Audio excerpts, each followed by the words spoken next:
A pre-Christmas miracle happened near the mouth of South Africa's Chalumna River on December 22, 1938. Marjorie Courtney Latimer, the curator of East London Museum, was on her routine visit to the docks. She was checking if there were any unusual catches from local fishermen. Suddenly, she spotted a strange fin sticking out of a pile of discarded fish. Intrigued, she cleaned off the slime to reveal an incredible discovery. A pale blue fish with silvery flecks, thin scales, and 4 fins that looked almost like limbs. And it was huge too, 5 feet long, weighing about 127 pounds. Marjorie actually specialized in birds, but she had always been fascinated by the natural world, including the ocean. She didn't know what the fish was, but she had a feeling that it was something special. So she had the fish loaded into a taxi and taken to her museum. She then went through lots of reference books, but no matter how hard Marjorie tried, she couldn't identify the species. She decided to show it to the chairman of the museum's board, but he just dismissed it as a common rock cod. Marjorie didn't listen to him. The creature fascinated her so much that she kept studying it, and even tried to preserve it by having it taxidermied, although she couldn't save the organs. Desperate for answers, she reached out to a fish expert, J.L.B. Smith. But tough luck, he was away at that moment. When Smith finally saw the drawing, he got instantly intrigued. By January, he finally wrote the response to Marjorie, saying the fish was giving him sleepless nights. He was eager to see it in person. On February 16, when he finally arrived at the museum and laid eyes on the fish, he was stunned. Suddenly, it dawned on him that he was looking at a coelacanth, a species believed to have gone extinct 66 million years ago. This made it a Lazarus species, an extinct species that reappears after a long absence in the fossil record. It was like seeing a fossil come to life. Scientists thought that this creature had vanished with the dinosaurs. Thanks to Marjorie's persistence, this became one of the most remarkable biological finds of the 20th century. The entire genus Latimeria was named in her honor. Turns out, fish was vibing in the deep ocean waters, completely unbothered by an asteroid strike for millions of years. Today, at least 2 species of coelacanth are known to exist. Both come from this ancient lineage that survived the test of time. They mostly live in the Indian Ocean, with some chilling around Indonesia here and there. Coelacanths look and behave very differently from other fish. Their creepy fins actually move in a way similar to how human arms and legs move. They also have a special joint in their skull that lets them raise a part of their head while feeding. That's because they're related to tetrapods, those guys that were the first to step out of the waters to the land. Michael Smith is a British naturalist. On July 2018, he was exploring the remote Wondiwoi mountain range in Papua, Indonesia. He was there to search for rare, pretty flowers called rhododendrons, but he accidentally took a photo of a funky-looking creature. Smith got very curious about this animal. He then returned for another expedition, this time with a local guide. He spent 10 tough days searching high in the mountains. The terrain was harsh, with constant rain, slippery ground, and leeches crawling into their boots.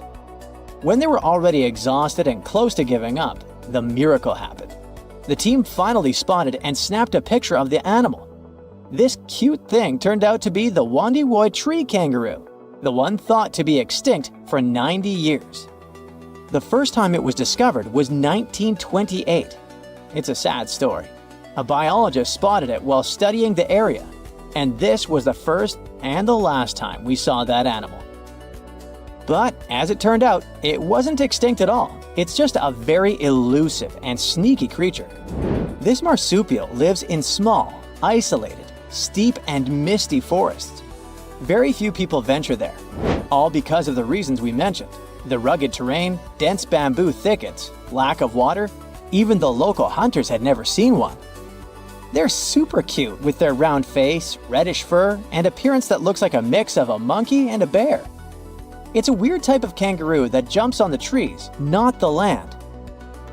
When Michael Smith rediscovered it, he immediately contacted experts, including a specialist on tree kangaroos. The discovery was confirmed. Even though it's still hard to catch these creatures in the wild, they're still a mystery to science, and scientists try to protect the species. In 1996, researchers from the Wildlife Conservation Society were walking around the meat market in Thakek, Laos. Suddenly, they spotted a bunch of weird rats. Yeah, it may seem to be a common thing for a market, but those were no simple rats at all. At first, they thought it was a new species. They called this new rodent the Laotian rock rat. This animal was so different from other rodents that biologists wanted to place it in its own family. But in 2006, Mary Dawson and her team challenged this idea. They suggested that the Laotian rock rat might actually belong to an ancient family of rodents, the ones that were believed to have been extinct for 11 million years. In the same year, scientists finally captured and documented a live specimen. And guess what? Those were indeed those ancient rats. They didn't go extinct. They just preferred to avoid the spotlight and decided to go vibe in the limestone karsts of Laos and a small part of Vietnam. Turns out, the locals were even familiar with the rodent, regularly trapping it for food. Right, that must be the true reason for their hermit lifestyle. Now, these guys are a huge interest for scientists and are being studied carefully. In 2019, some scientists went on a joint expedition on Fernandina Island in the Galapagos archipelago. During the expedition, the team started noticing weird things: tracks, scat, and claw marks on trees. By following them, they suddenly discovered the culprit: a mysterious turtle that was sitting on a high elevation on the volcanic island. It was a lone female tortoise. They nicknamed her Fernanda. That's because they recognized her as a Fernandina giant tortoise, a species that was thought to have been extinct for 112 years. The last time we've ever seen this species was in 1906, when scientists found a male tortoise and sent it to the California Academy of Sciences. They thought that volcanic eruptions and extensive hunting caused the species to completely disappear. This was a huge deal. It provided hope for the survival of the Fernandina giant tortoise. Park rangers said that they saw signs of at least 2 other tortoises, so maybe they'll be able to find them soon. The Galapagos Conservancy has launched fundraising efforts to support further expeditions. In July of 2007, Luis Enrique Minguez was hiking in La Palma, a small island in the Canary Islands. He's a researcher in the Institute of Ecology and Conservation. While he was walking through the northeastern part of the island, he spotted an interesting lizard. The lizard was almost 12 inches long. He saw it near a forest trail, about 147 feet above sea level. Minguez took a photo of the lizard and shared it with his buddy researchers. After seeing the pictures, they realized that it was the long-lost La Palma giant lizard. This species was presumed to be extinct for centuries. They thought that it disappeared within the last 500 years due to being hunted by cats and habitat destruction. Unfortunately, even though they were super hyped up at first, things didn't go so well next time. They did some follow-up expeditions in October of 2007, and then some more, but they couldn't spot the lizard anywhere again since then. The lizard probably lived in very high and dry spots of the island. Researchers hope to discover at least some of the lizards in the future and help them thrive once again. Amongst the swamps lives a strange bird with a Dutch clog for a beak. It screeches a high-pitched whine, notifying other shoebills that this is its area when it comes to food. Its eerie calls add to the surrounding roars of dinosaurs in the distance. It's not hunting dinosaurs though, of course, but snakes, fish, lizards, and frogs amongst the reeds. This bird continued to survive even as the dinosaurs left this world. Fossil records of the shoebill date back to 65 million years ago, and today it continues to hunt in a similar environment. Although once widespread, today its restricted habitat is within several countries in Africa. The shoebill stands up to 60 inches tall, and its broad wings are built for soaring across the plains. But the main feature of the shoebill is, of course, its beak. Ancient in appearance, it's gone unchanged for ages. Its huge bulging bill measures up to 9 inches, which makes it the third largest among all living birds. The upper mandible of the beak ends with a sharp nail, perfect for its prey. It lets the bird take them out with an instant peck.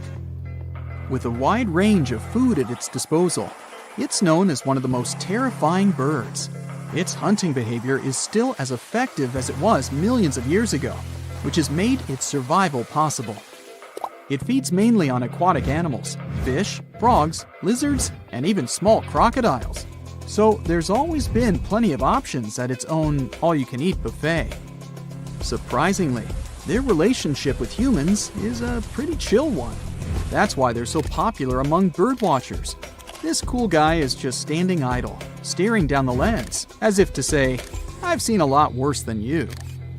Lurking under the water in many countries around the world, another opportunistic hunter lays low beneath the shallows.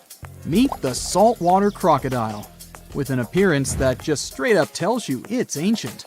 It's been around for over 240 million years. Once appearing a lot larger, they've always had a reputation of taking down whatever came too close, even dinosaurs.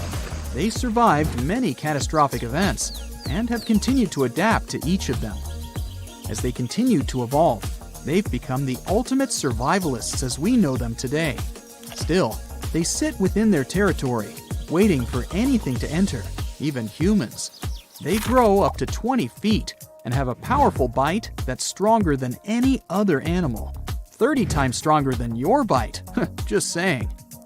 Anything that ends up in its toothy cage can't escape. With scales and armor plates protecting it, there isn't an animal on Earth that hunts it, making the crocodile the ultimate apex predator. As per its name, it's also adapted to salt water, providing it with useful salt glands, something its alligator cousins don't have. And that's how they're able to swim enormous lengths out to sea. Their routes follow ocean currents, and they aren't afraid of bypassing the shark-infested waters. Not even the great white would mess with this one. The distances they've traveled measure up to 390 miles, and they're capable of reaching speeds up to 18 miles per hour. Just another reason not to swim in the sea, right? The next creature on our list has been around for up to 145 million years. These pesky little things have been feeding off warm-bodied animals. Can you guess what I'm talking about? Lice. Those guys originated in the Cretaceous period, between 145.5 and 65.5 million years ago, when they used to feed on dinosaurs once upon a time. And then, they have continued to remain a constant annoyance to most species. Currently, there are 5,000 different species of lice, each one having a taste for a different animal. They feed on all birds and mammals, except for pangolins and bats. Lucky them.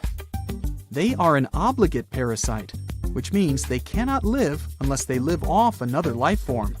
Living their entire lives to reproduce on their hosts, lice will change their color to match the fur or feather of their new homeland.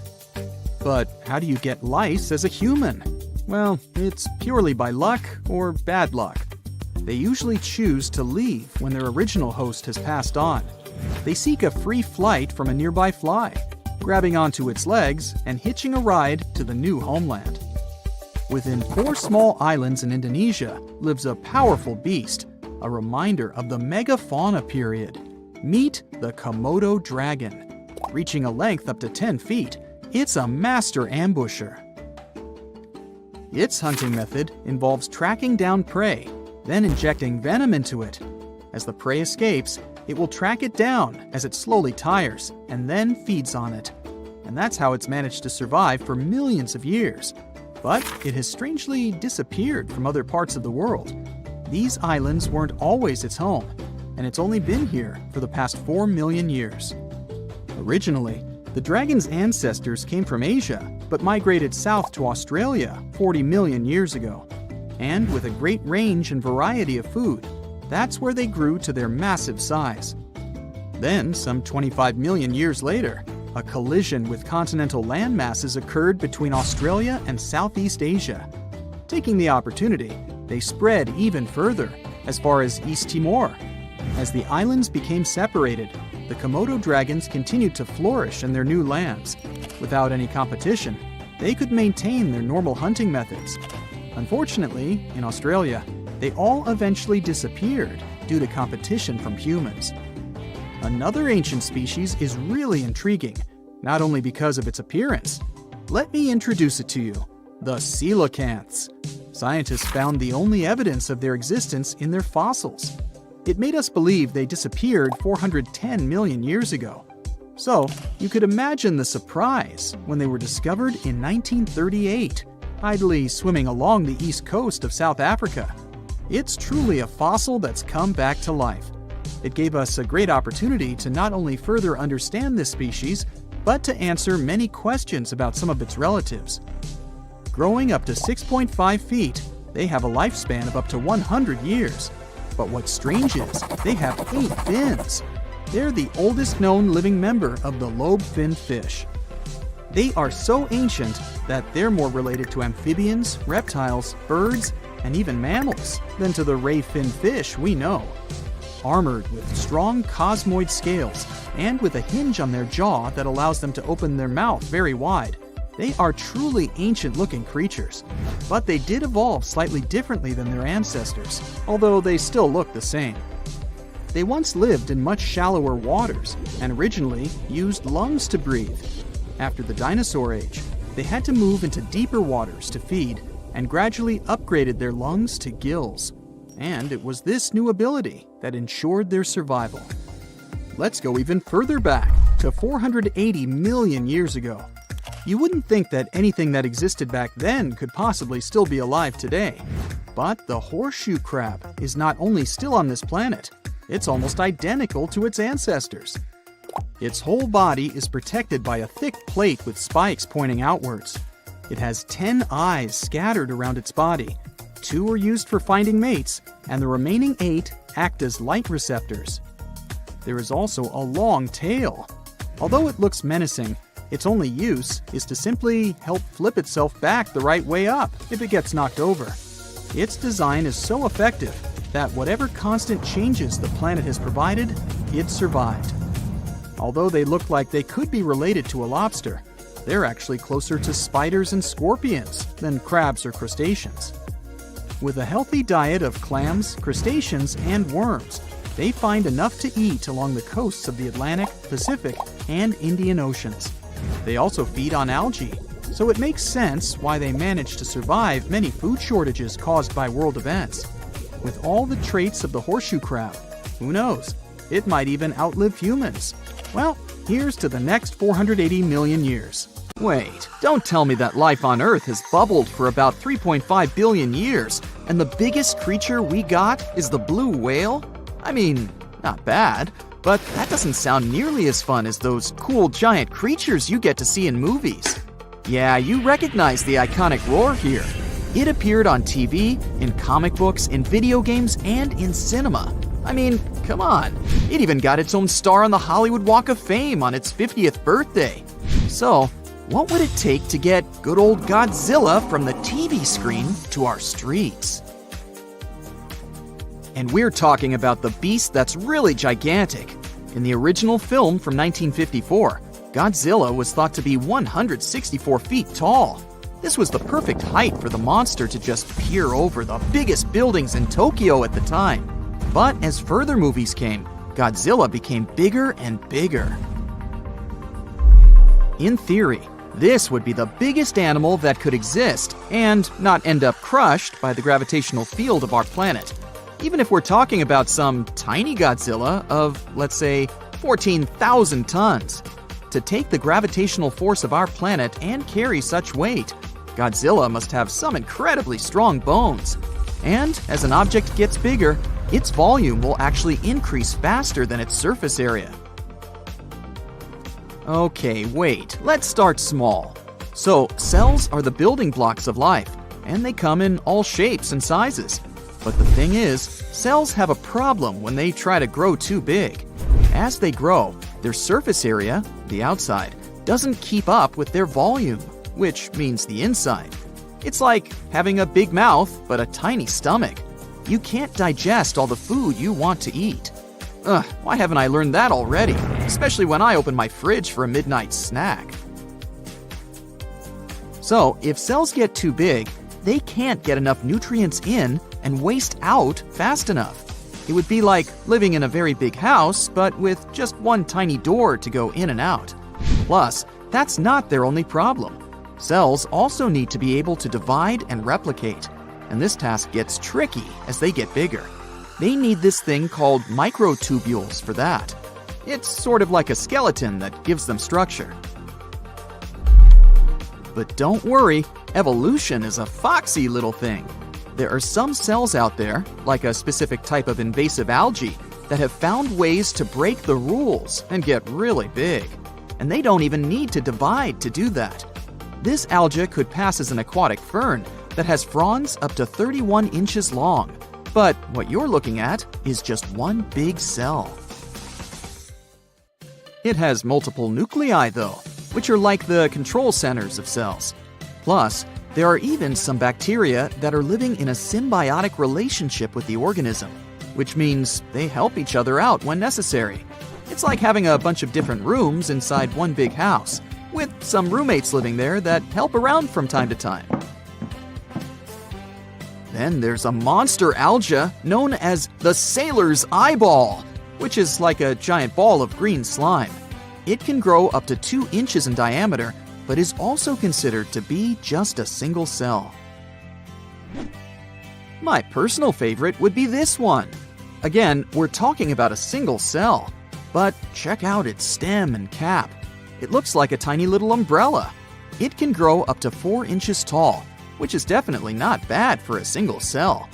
Most cells are too small to see with the naked eye, but these fellas don't hesitate to break the rules.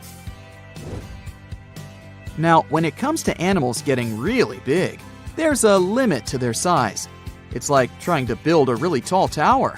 Eventually, it'll become too heavy and the base won't be able to support the weight anymore. Similarly, when an animal gets really big, its bones and muscles have to evolve to support all that weight, and it becomes more and more difficult to do so. In one of the movies, Godzilla was 390 feet tall. At that size, it would be really difficult for its heart to pump blood to its brain. And if it was a reptile, Godzilla would need to spend all of its time lying in the sun to stay warm. So we'd have to hide in the shadows, hoping some bigger animals that live in warm areas could keep it full.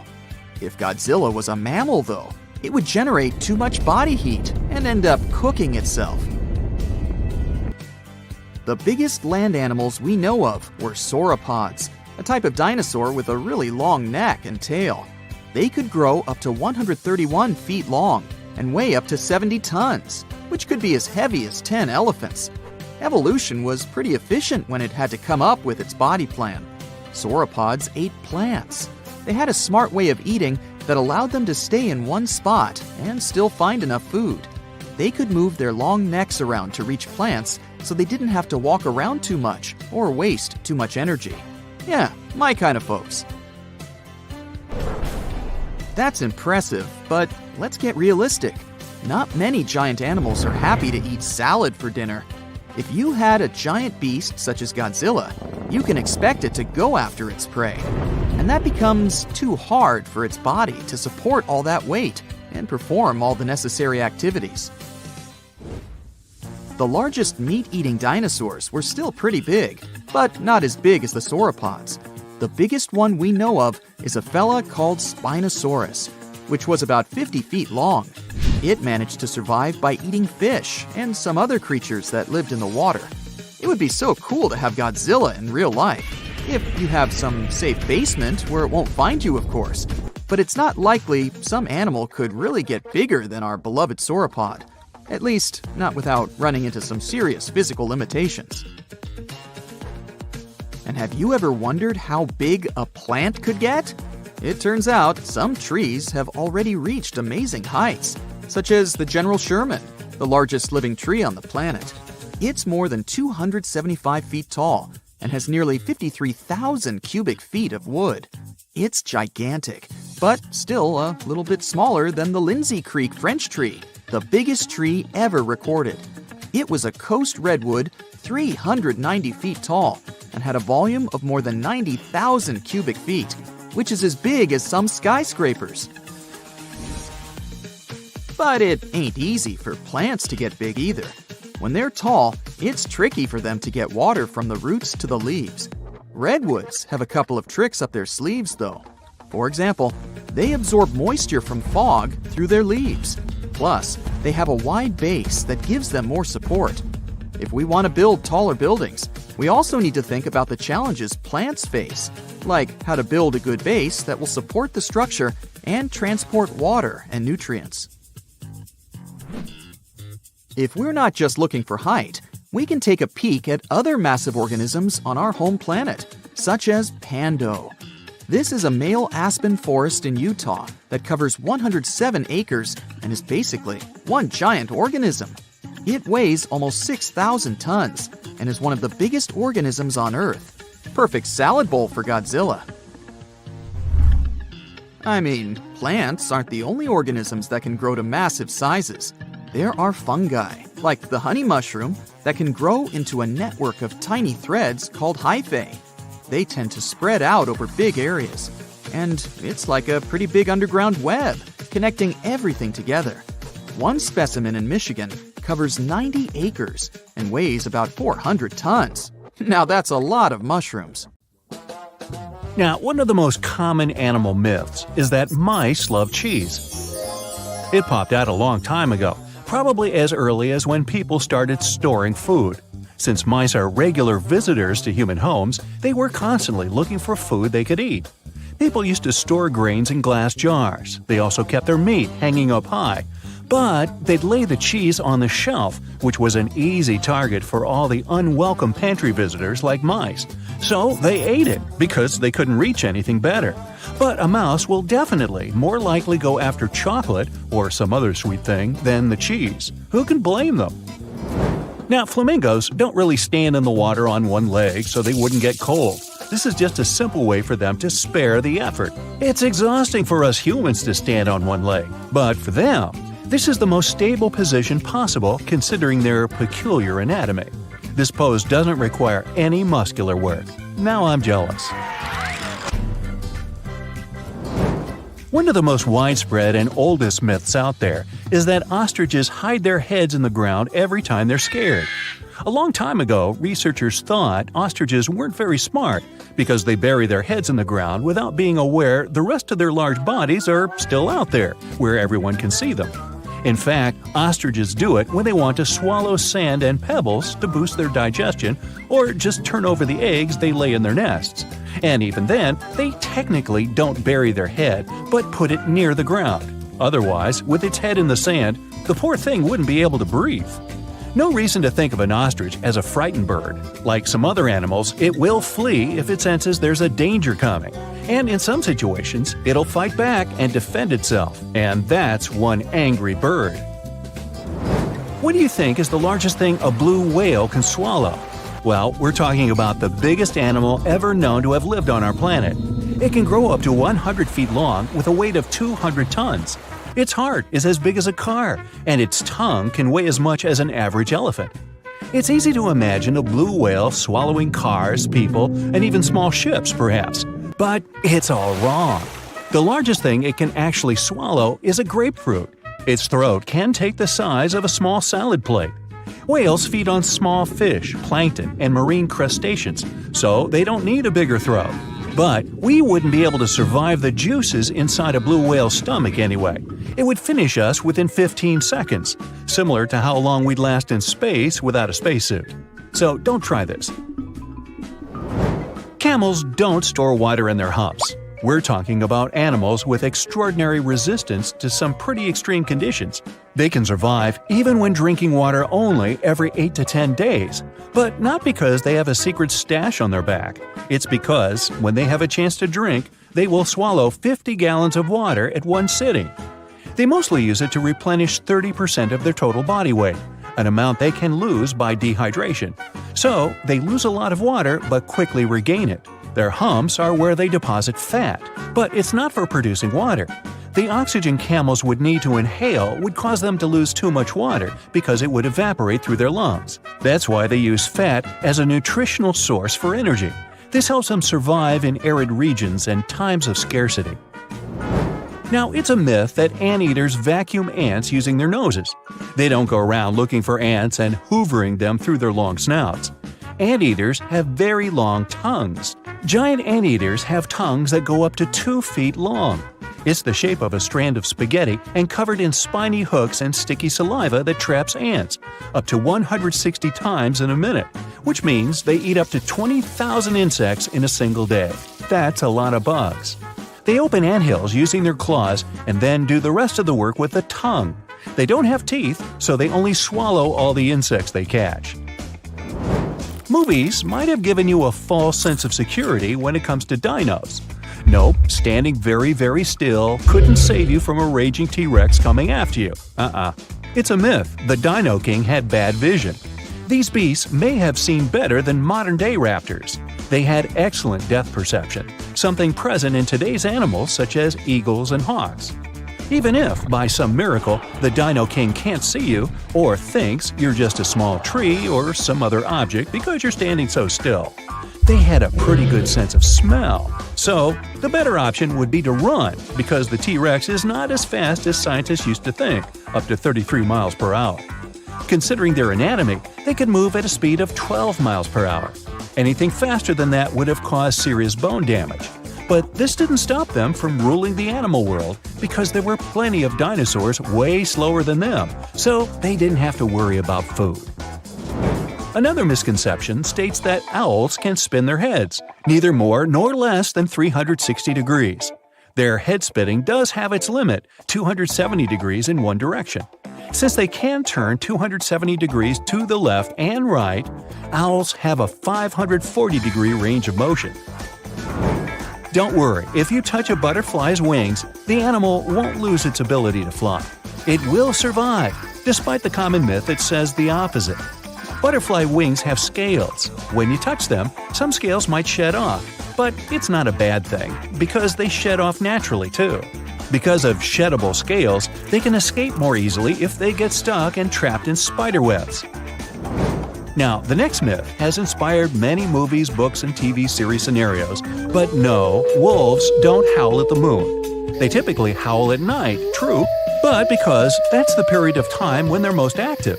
They'll also look up while howling since this helps the sound travel.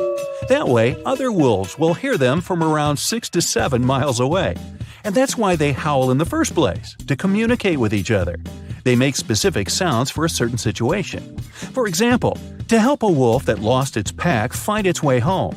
The moon just happened to accidentally be there while wolves were communicating.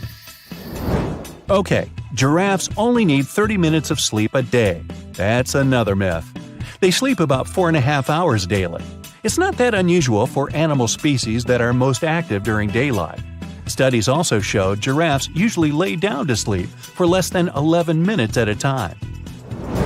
Many people believe moles are blind. These small burrowing mammals actually can see. It's just their vision is really poor and only adapted to recognize light. They're also colorblind. When they're searching for food and navigating the dark underground, these creatures mostly rely on their touch and sense of smell. Now, their sense of touch is sharp, which is why moles can feel nearby vibrations of activity. This helps them avoid danger or find their next meal more easily, like millipedes, worms, centipedes, and other invertebrates. Yum! They're really fast at digging and can dig a couple of inches per minute.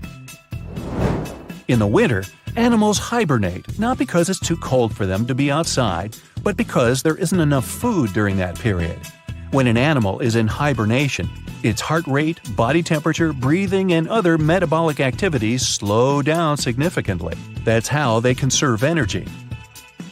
Chipmunks, bats, turtles, snakes, they all hibernate during the winter, which saves them energy for other seasons when they get more active and are capable of getting more food.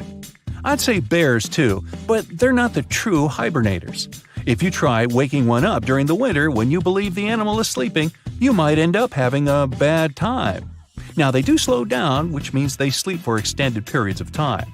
They're still not asleep for the entire winter season, and you can easily wake them during their sleep, so let's not.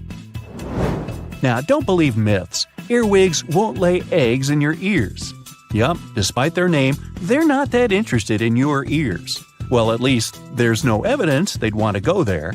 They prefer to spend their time in dark, moist places, such as under tree bark or in soil. So, your ears are off the hook. It was 1905. A 13-year-old boy named Ben Sands grabs his lantern and slips into the Craighead Caverns in Sweetwater, Tennessee, a place he already knew like the back of his hand. But that day felt different. He was in the mood for a little more adventure, so he left the main trail behind and went deeper into the shadows. That's when our brave teen decided to squeeze into a narrow, muddy tunnel, barely as wide as a bicycle tire. He crawled for what felt like forever. Then, after about 40 feet, he finally popped out the other side and couldn't believe what was happening. He had water up to his knees. Yep, he was standing in the middle of a massive underground lake. The chamber was so huge, the light from his lantern barely reached the walls. Then, he had a great idea. He started tossing mud balls into the darkness as far as he could, just to test the ground ahead. All he heard in return was splash, splash, splash. It was all water. What Ben had discovered would later be named the Lost Sea, which is considered America's largest underground lake. It's also the second largest non-glacial subterranean lake in the world. The only one bigger is Dragon's Breath Cave, hidden on private land in Namibia. The underground lake in Craighead Caverns is so massive and mysterious, we haven't fully explored it. Thanks to top-notch equipment, divers have discovered more than 13 acres of water-filled rooms beneath the surface. But the visible part of the Lost Sea stretches only about 4 acres. One time, a brave diver entered one of the submerged chambers with a sonar device in hand. This kind of equipment works by sending out sound pulses underwater. When those sound waves hit something, they bounce back. Then, the device measures how long it takes for the echo to return and calculates how far away the object is. So, he was confident he could map the whole thing using sonar. But he also played it safe. He hugged the wall the entire time, the only way to make sure he'd find his way back. As he took surroundings in every direction, the results came back the same. Nothing but more water. To this day, no one has found the end of the lake, but they're not done yet. Each expedition reveals new chambers, new tunnels, and new mysteries. The funny part is, Craighead Caverns was already a well-known spot long before Ben stumbled across the long sea. And over the years, this cave has had some pretty unusual and kinda eccentric uses. The first people we know who used the cave were the Cherokee. The upper chambers served as a meeting place for their councils, and we know that because a wide range of Native American artifacts, including pottery, arrowheads, and jewelry, have been found in one of the rooms. Then, between 1939 and 1940, the cavern was turned into a mushroom farm. A few years later, in 1947, someone decided to build a wooden floor right inside the cave. That's when the underground nightclub known as the Cavern Tavern was born. And here's another fun fact. One of the cave's earliest visitors wasn't a person at all. It was a giant jaguar. It made its way deep into the cave about 20,000 years ago and apparently got lost in the darkness. It wandered for days before falling into a crevice far from any light. Some of its bones were found in 1939, and today they're on display at the American Museum of Natural History in New York. But I suppose nothing that's ever happened in the cave quite compares to what lies deeper inside. If you're feeling brave enough to explore its depths, you can actually take a boat tour across its underwater lake. That's right, there are excursion boats inside the cave, all powered by electric motors. It is probably a dark, cold, and strangely peaceful journey. And just below the boat, you'll see some big rainbow trout swimming around. They weren't always there. People actually brought them in and released them into the underground lake. And according to visitors, the guides explained that it was all part of a bigger plan. They wanted to see if the fish would find an exit and reveal a hidden tunnel to another body of water. But the fish stayed put. So now, visitors have something else to look at during the ride. And since there's no natural food in the cave, the trout have to be fed by hand every single day. Guides also mentioned that one of the most fascinating features of the caverns isn't the lake or the trout. It's a crystalline structure known as anthodites, also called cave flowers. These are fragile, spiky clusters, and they are rare. Really rare. Now, here is a question. If Ben Sands discovered a lost sea out of nowhere, does that mean we could still find something similar? Well, yes. There are probably still many underground bodies of water hidden around the world. In 2016, for example, a massive reservoir of water was discovered deep beneath the Uturuncu volcano located in the Andes. But it's not like a calm, friendly lake. The water is dissolved into partially molten rock, so it's stunningly hot. We're talking about a temperature close to 1,830 degrees Fahrenheit. Then, in 2021, scientists found a huge thermal lake inside a cave in southern Albania. And in 2024, they returned to the same spot with more advanced measurement equipment. They found that the lake measures 454 feet long and 138 feet wide. That pretty much confirmed it is the biggest hidden lake of its kind we know about. Also, in 2024, a group of workers from a travel agency was exploring Tung Cave in Vietnam when they suddenly came across a mysterious lake, hidden way down in a part of the cave that hardly anyone ever sees. Its water reflects a transparent emerald or greenish color, making it look unbelievably beautiful. This spot will probably be open to tourism very soon. Alright. Finding hidden lakes inside caves or beneath volcanoes is one thing, but finding a hidden ocean inside the Earth, that is a whole different story. And believe it or not, it actually happened not long ago. But you can't swim in its waters, for two big reasons. First, it's hidden about 400 miles underground. And second, the water isn't in liquid form like a normal sea. Instead, it's trapped inside solid rocks. Sounds strange, but let me explain.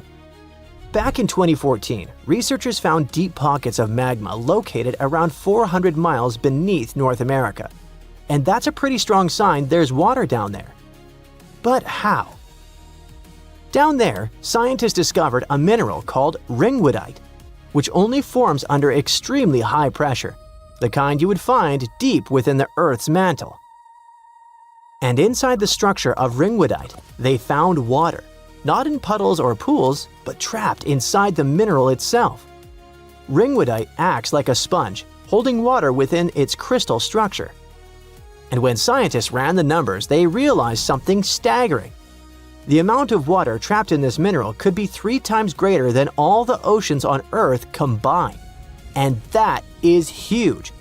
Not just in size, but the actual discovery is huge, because it might confirm a theory that's been around for decades. That a massive reservoir of water exists deep beneath Earth's crust.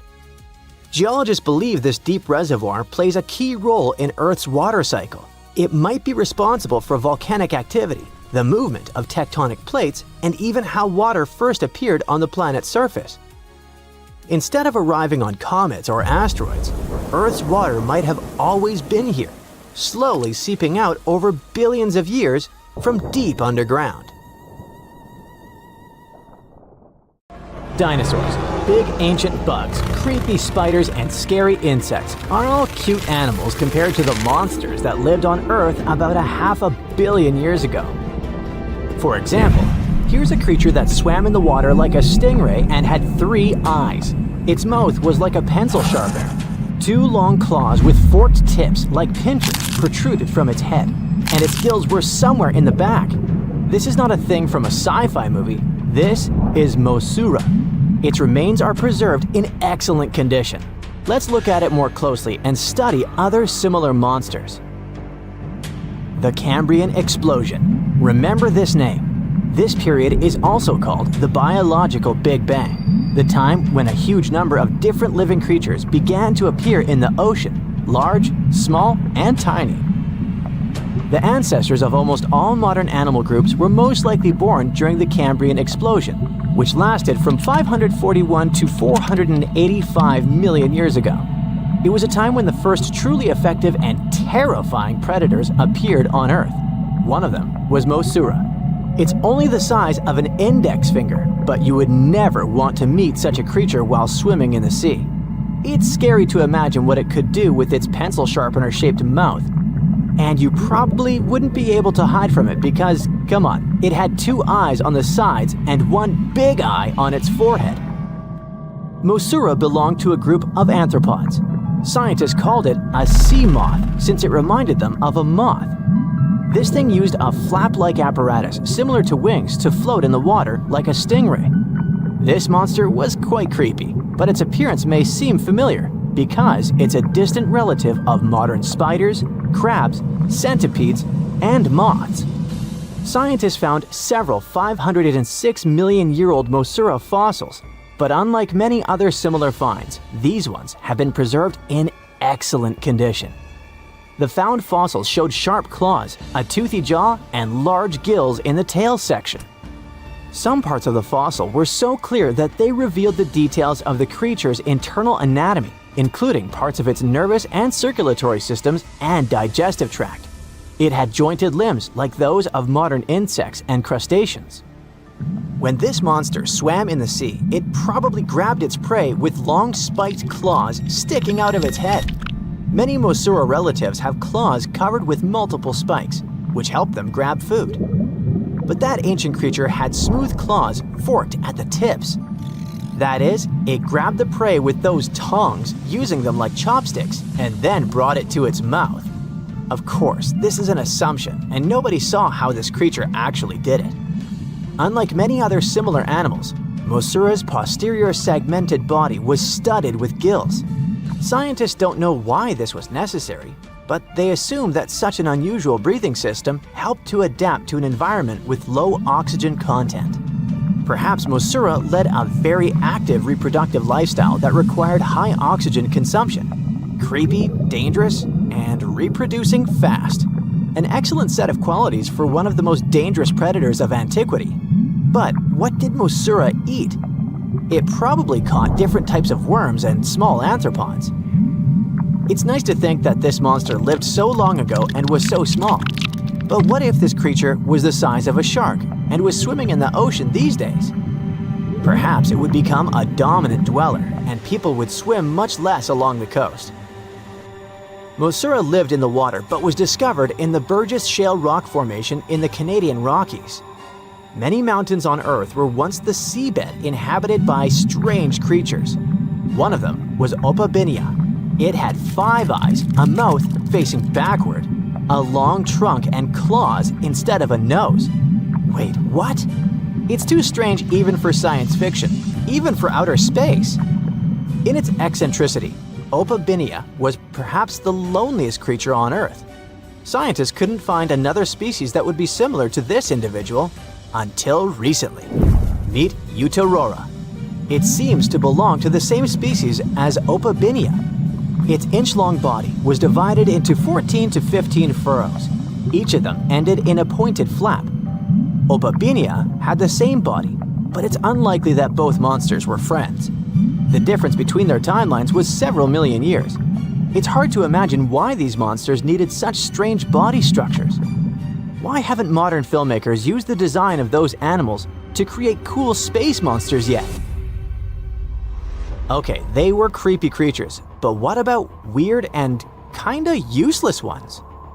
Scientists have discovered Su, a legless creature with no head turned inside out. Huh? This 444 million-year-old creature was found in South Africa, north of Cape Town. They called it Su after the discoverer's mother. In fact, it's some kind of new arthropod species that may have lived in low-oxygen waters. This creature was turned inside out, and the outer shell with the legs and head was lost. Thanks to mineralization, muscles, tendons, and even Su's intestines were preserved on the fossil.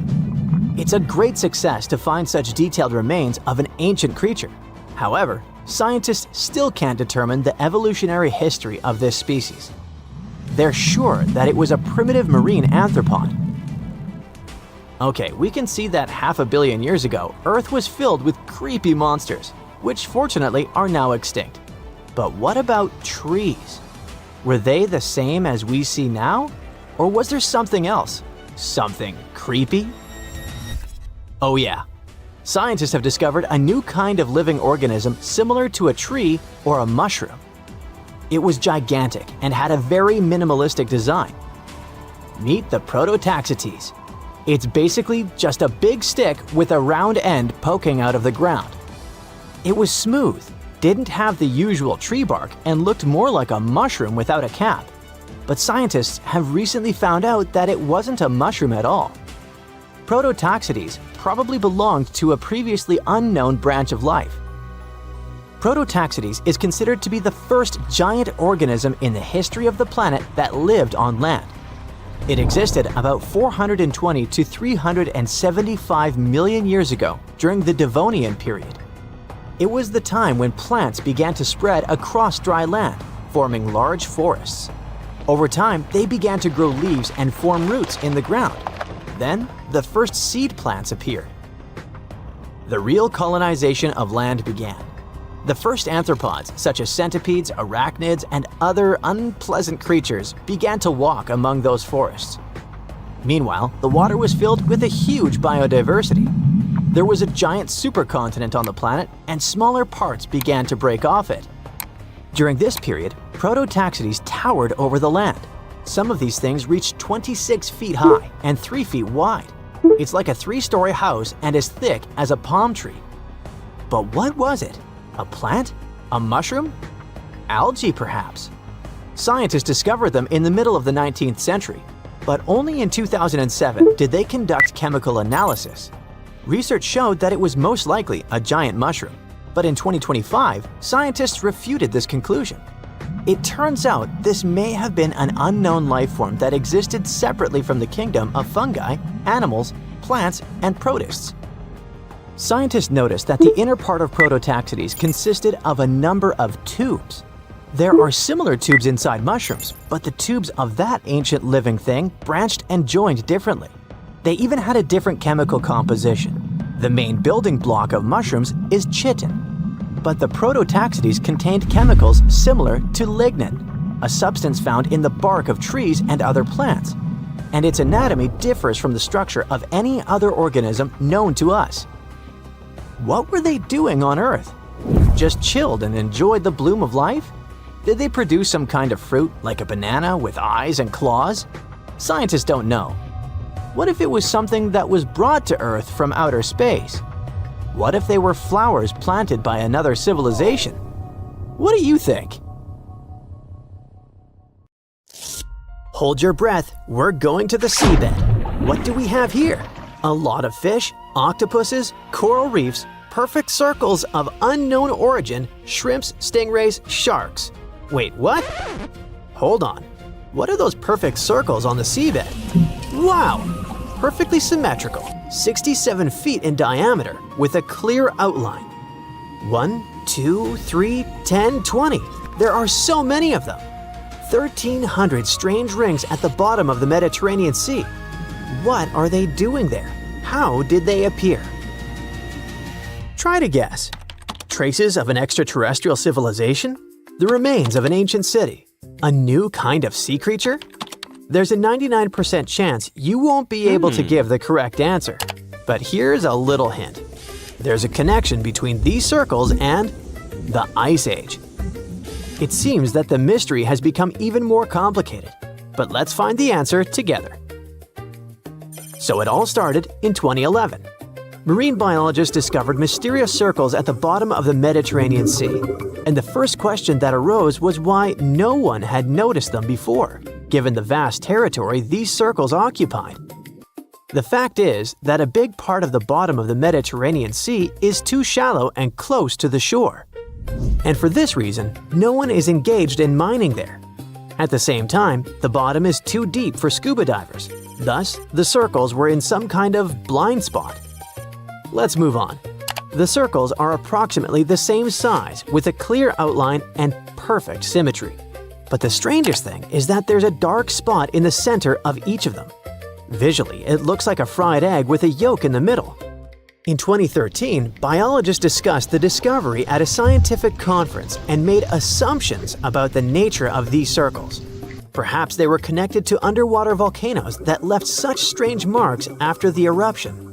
Perhaps it was a strange geological formation. But why are they so perfectly round? It doesn't look like they appeared by accident. Okay, let's move on. Is it possible that it's coralline algae growing in weird shapes? You can guess as much as you'd like, but scientists needed to go down to the bottom and study the rings up close. So they did. In the center of the ring was a large protrusion formed by red calcareous algae.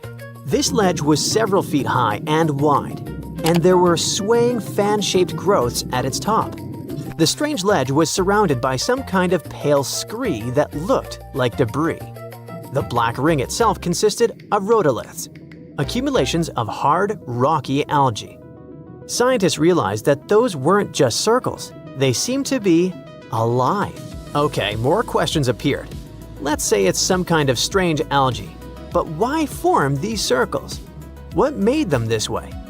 Scientists took samples of the material from the center of the circles and found out that they were about 21,000 years old. At that time, large-scale events were taking place. They changed the appearance of Earth and the fate of all creatures living on it. 21,000 years ago was the peak of the last ice age. The Mediterranean Sea was much smaller and colder than it is now, and the seabed on which the mysterious rings appeared was closer to the surface.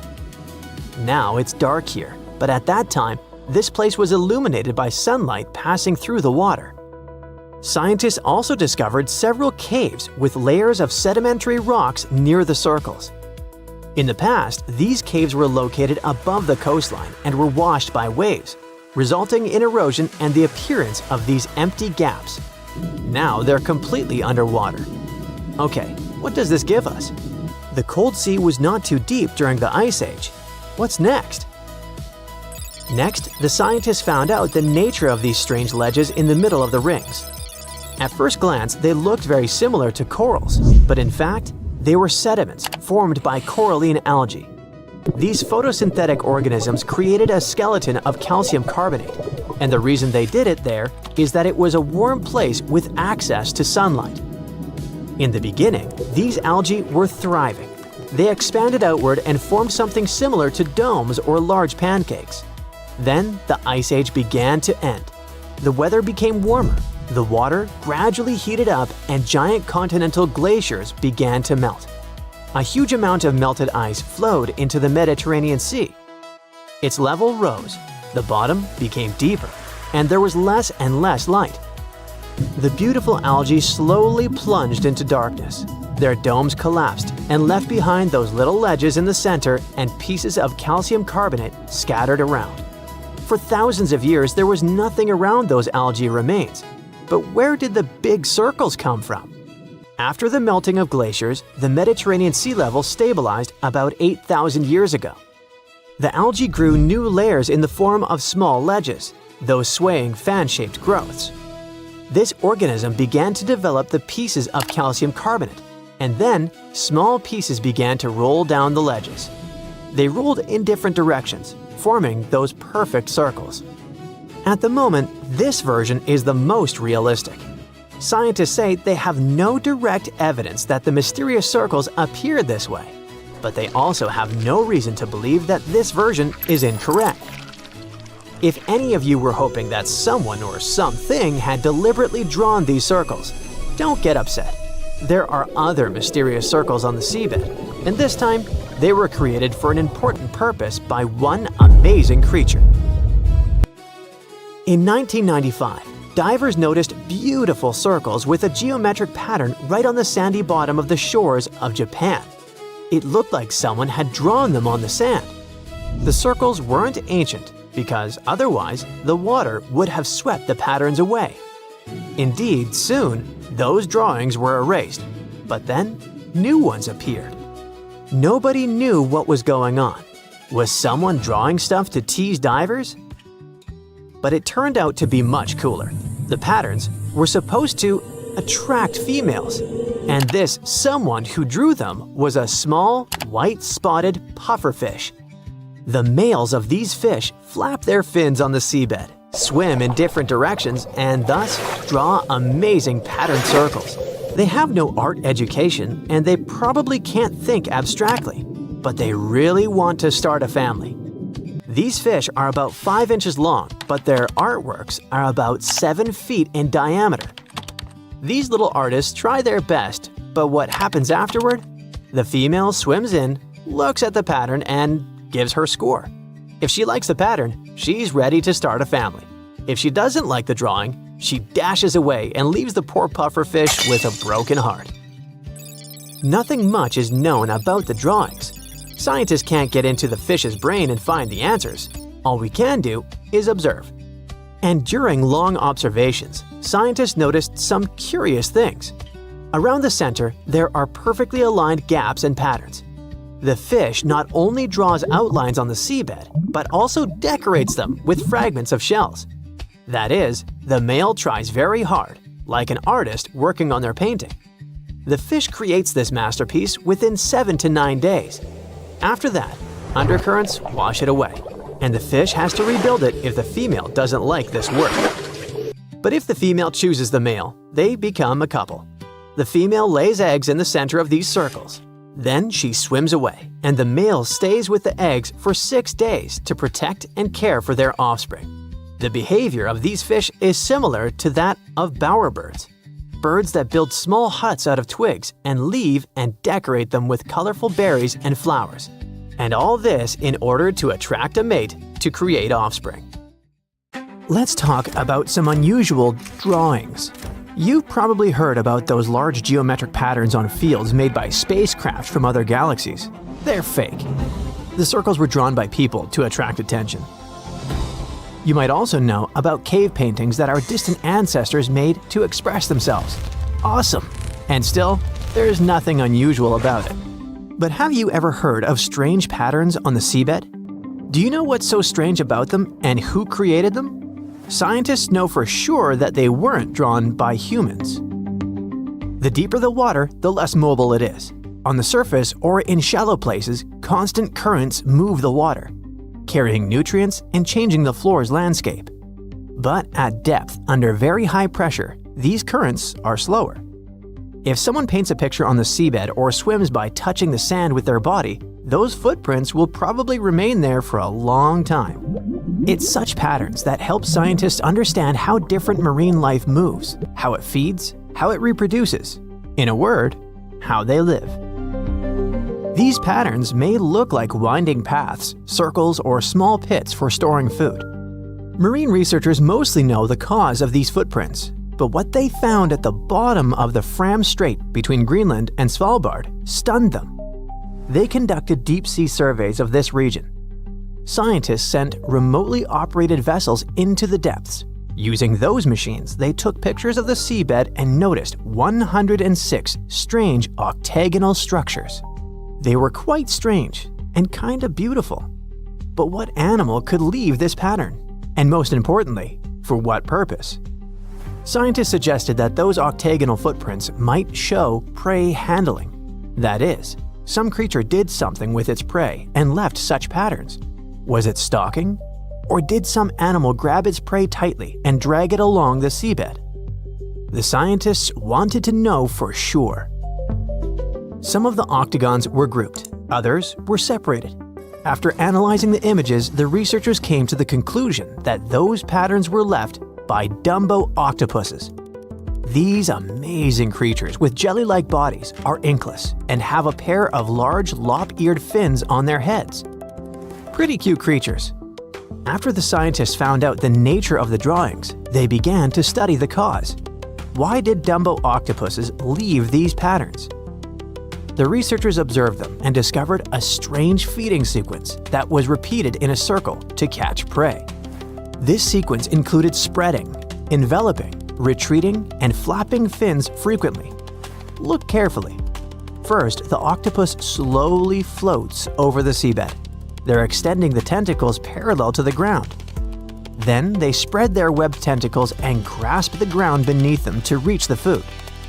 They also flap their fins to catch food that might end up between them and the seabed. After that, they swim off into open water. Their way of extracting food has a scientific name: pelagic benthic feeding. It means they're swimming in the open water and feeding on the bottom. Scientists probably enjoyed watching octopuses because these creatures weren't afraid of the vessels that recorded their hunting process. Moreover, the animals showed curiosity and even swam closer to the camera. And then they sailed away in an umbrella pose. Okay, we've seen patterns that appear because of an unusual way of getting food. Let's now move over to the Japanese coast. Here, on the seabed, you can see amazing geometric designs made for a purpose: to find love.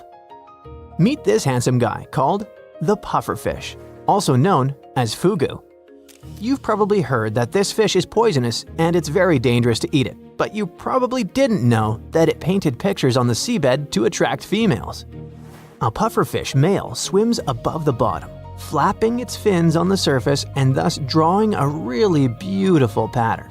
Then it finds pieces of shells or some kind of trash and decorates the created maze with this stuff.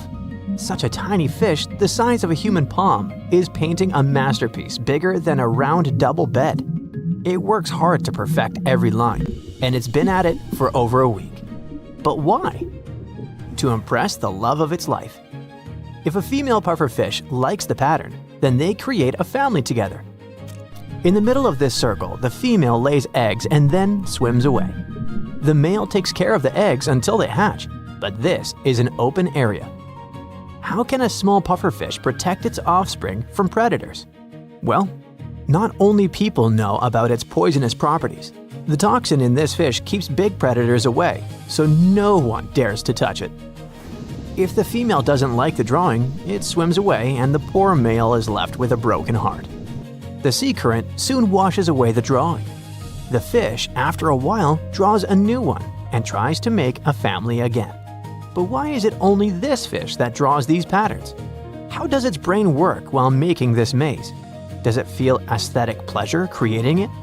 Scientists don't know. The behavior of these fish is very similar to that of bowerbirds. These animals also love creativity. They build beautiful huts from branches and leaves. Then they decorate them with flowers, berries, and basically anything beautiful they find. And they do this to attract females. Fish create beautiful nests on the seabed. Birds create beautiful huts for the same purpose. It's fascinating that these creatures are not so different from humans. So, let's move on to our next drawing. This time, you're unlikely to guess who made it. So, in 2013, a photographer used a drone near the town of Nelson in British Columbia to take pictures. He got beautiful shots of forests, lakes, landscapes, and something strange. The drone caught a maze of unknown origin that was located under the surface of Kootenay Lake. The maze was made from stones on the lake bed near the shore, and it was big enough, but it's unlikely that any marine life would be able to collect all those stones in one place. Then, what is it? The guy who found the maze posted it online. Users immediately assumed that it was a petroglyph, an image carved by ancient people into stone. Petroglyphs can be found all over the world, but this Kootenay Lake maze was clearly not set in stone. Theories began to appear on the internet. For example, that the maze was made by indigenous peoples or visitors from other planets. And there was also a version that it was created by a Bigfoot. The truth wasn't that exciting. Professors from the Department of Anthropology at the University of British Columbia joined the conversation.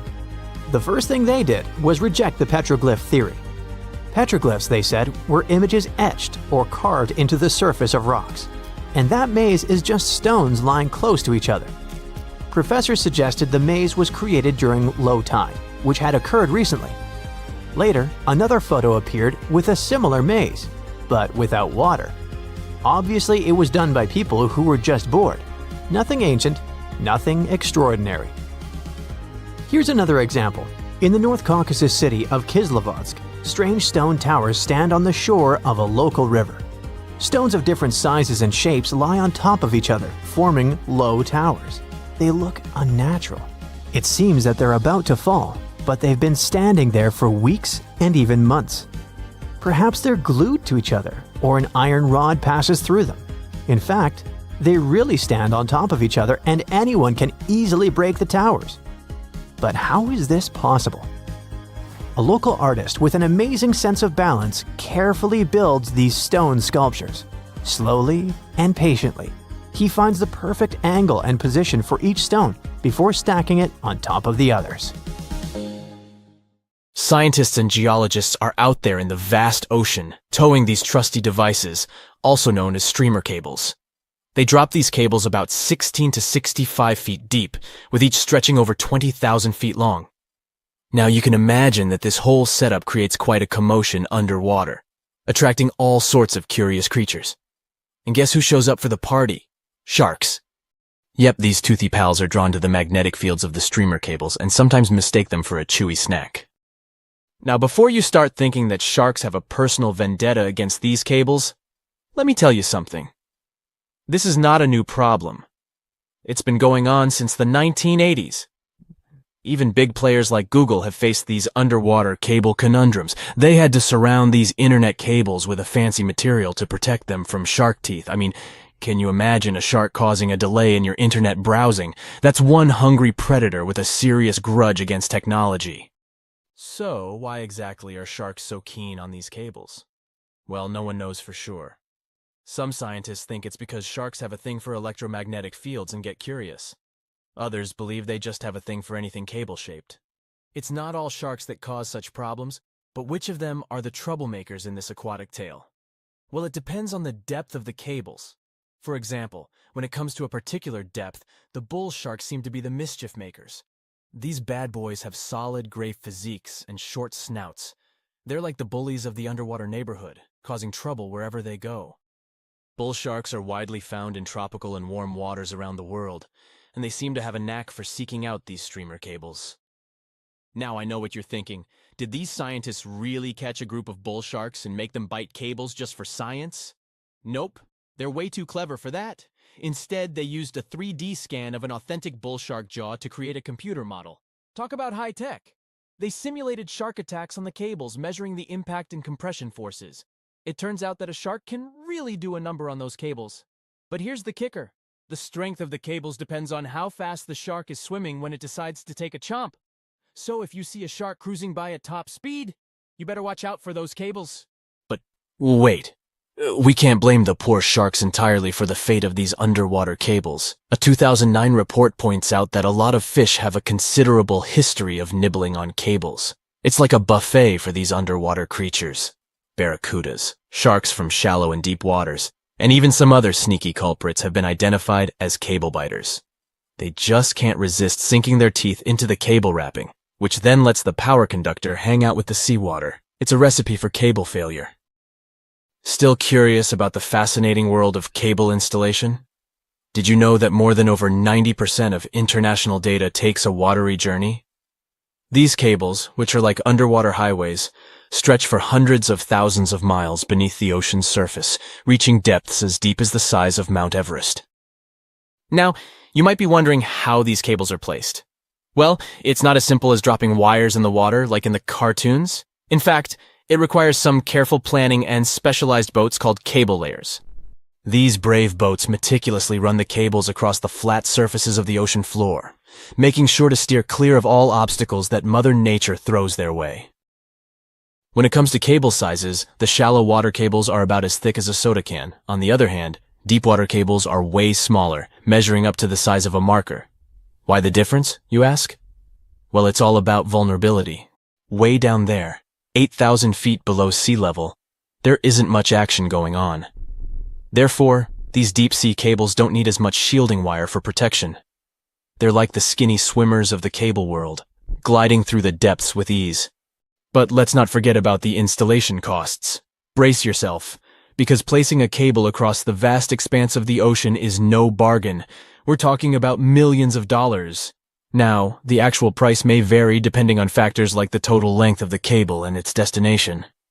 But trust me, it's definitely not pocket change. Installing shallow water cables is quite the spectacle. They're carefully stuffed beneath the ocean floor using high-pressure water jets. It's like giving these cables a cozy underground home, shielding them from the whims of the ocean currents. So, while cable installation may be slow, and, let's face it, a bit expensive, it's truly a remarkable feat of engineering. The underwater world is a complex and delicate ecosystem, and the cable layers take great care to ensure that their installations don't disrupt the marine life and habitats that call the ocean home. It's a balancing act between technological progress and oceanic conservation, and they're doing a pretty good job at it. Whenever you browse the internet, remember that your cat videos and funny memes might just be zipping through those submarine cables deep beneath the waves. But burying cables safely underwater isn't actually a modern idea, you know. Hold on tight because we're going on a time-traveling adventure back to the mid-19th century. Picture this. It's 1854, and something groundbreaking is about to happen. The installation of the very first transatlantic telegraph cable begins, linking the distant shores of Ireland and Newfoundland. Now, before you roll your eyes and say, "Old news, buddy," let's remember that this was a pretty big deal back then. Fast forward 4 years, and the moment of truth arrives. The first transmission is sent through the cable, carrying a message that goes something like this. Laws. White House received 5-minute signal. Coil signals too weak to relay. Try drive slow and regular. I have put intermediate pulley. Reply by coils. Okay. Maybe not the most exhilarating message ever sent. But hey, they were just getting started. Now, let's put ourselves in the shoes of those remarkable folks involved in this undersea endeavor. Imagine being the lead electrician of the Atlantic Telegraph Company, also known as White House, in the message. He must have been quite the electrician extraordinaire. To put things into perspective, while our cable pioneers were busy laying the groundwork for transatlantic communication, the world outside was bustling with activity. Charles Dickens, that literary genius, was still crafting his timeless novels. Meanwhile, a little settlement named Dallas was officially incorporated in the vast state of Texas. It's pretty incredible to think about how far we've come since then, with our high-speed internet and seamless global communication. Could you really take down the internet by simply going underwater with a pair of wire cutters? Well, technically, yes. You'll need to be all geared up, wearing your snazzy scuba suit and holding a pair of trusty wire cutters. You can also add a mischievous grin on your face just to create the right ambiance, don't you agree? Now, let's get serious. Cutting through those super important submarine communications cables is no easy task. They carry thousands of seriously dangerous volts. But here's the deal. Someone actually did it in Egypt back in 2013. A group of daring individuals wearing their sleek wetsuits and equipped with wire cutters decided to give it a go. Their target? The Southeast Asia Middle East West, Europe E4 cable. A whopping 500-mile lifeline that connects 3 continents. As soon as those mischievous cable cutters did their thing, chaos ensued. Internet speeds in Egypt took a nosedive, plummeting by a staggering 60%. Can you imagine the frustration of trying to load a cute puppy video and having to wait for ages? But hey, let's keep things lighthearted here. The internet, like a phoenix, rose from the ashes once the cable was repaired. Speeds were restored, and everyone could once again binge-watch their favorite shows and indulge in endless rounds of online gaming. In the past 30 years, scientists have made an incredible discovery of a new creature living deep beneath the surface of the ocean. And the name of the creature is the harp sponge. Now, if you're wondering why it took so long to come across this animal, then I might have the answer. These creatures typically hang out at a depth of roughly 11,100 feet beneath the ocean's waves. This sponge species was first discovered off the coast of California thanks to a robot that was sturdy enough to explore those crazy depths the ocean has to offer. This is no doubt an area of the planet where even the most benign-looking creatures can be potentially dangerous. But even scientists were surprised to find that this creature was more than just a sponge. Now, this might seem obvious, but the harp sponge got its name because its basic structure, referred to as a vein, is the same shape as a harp.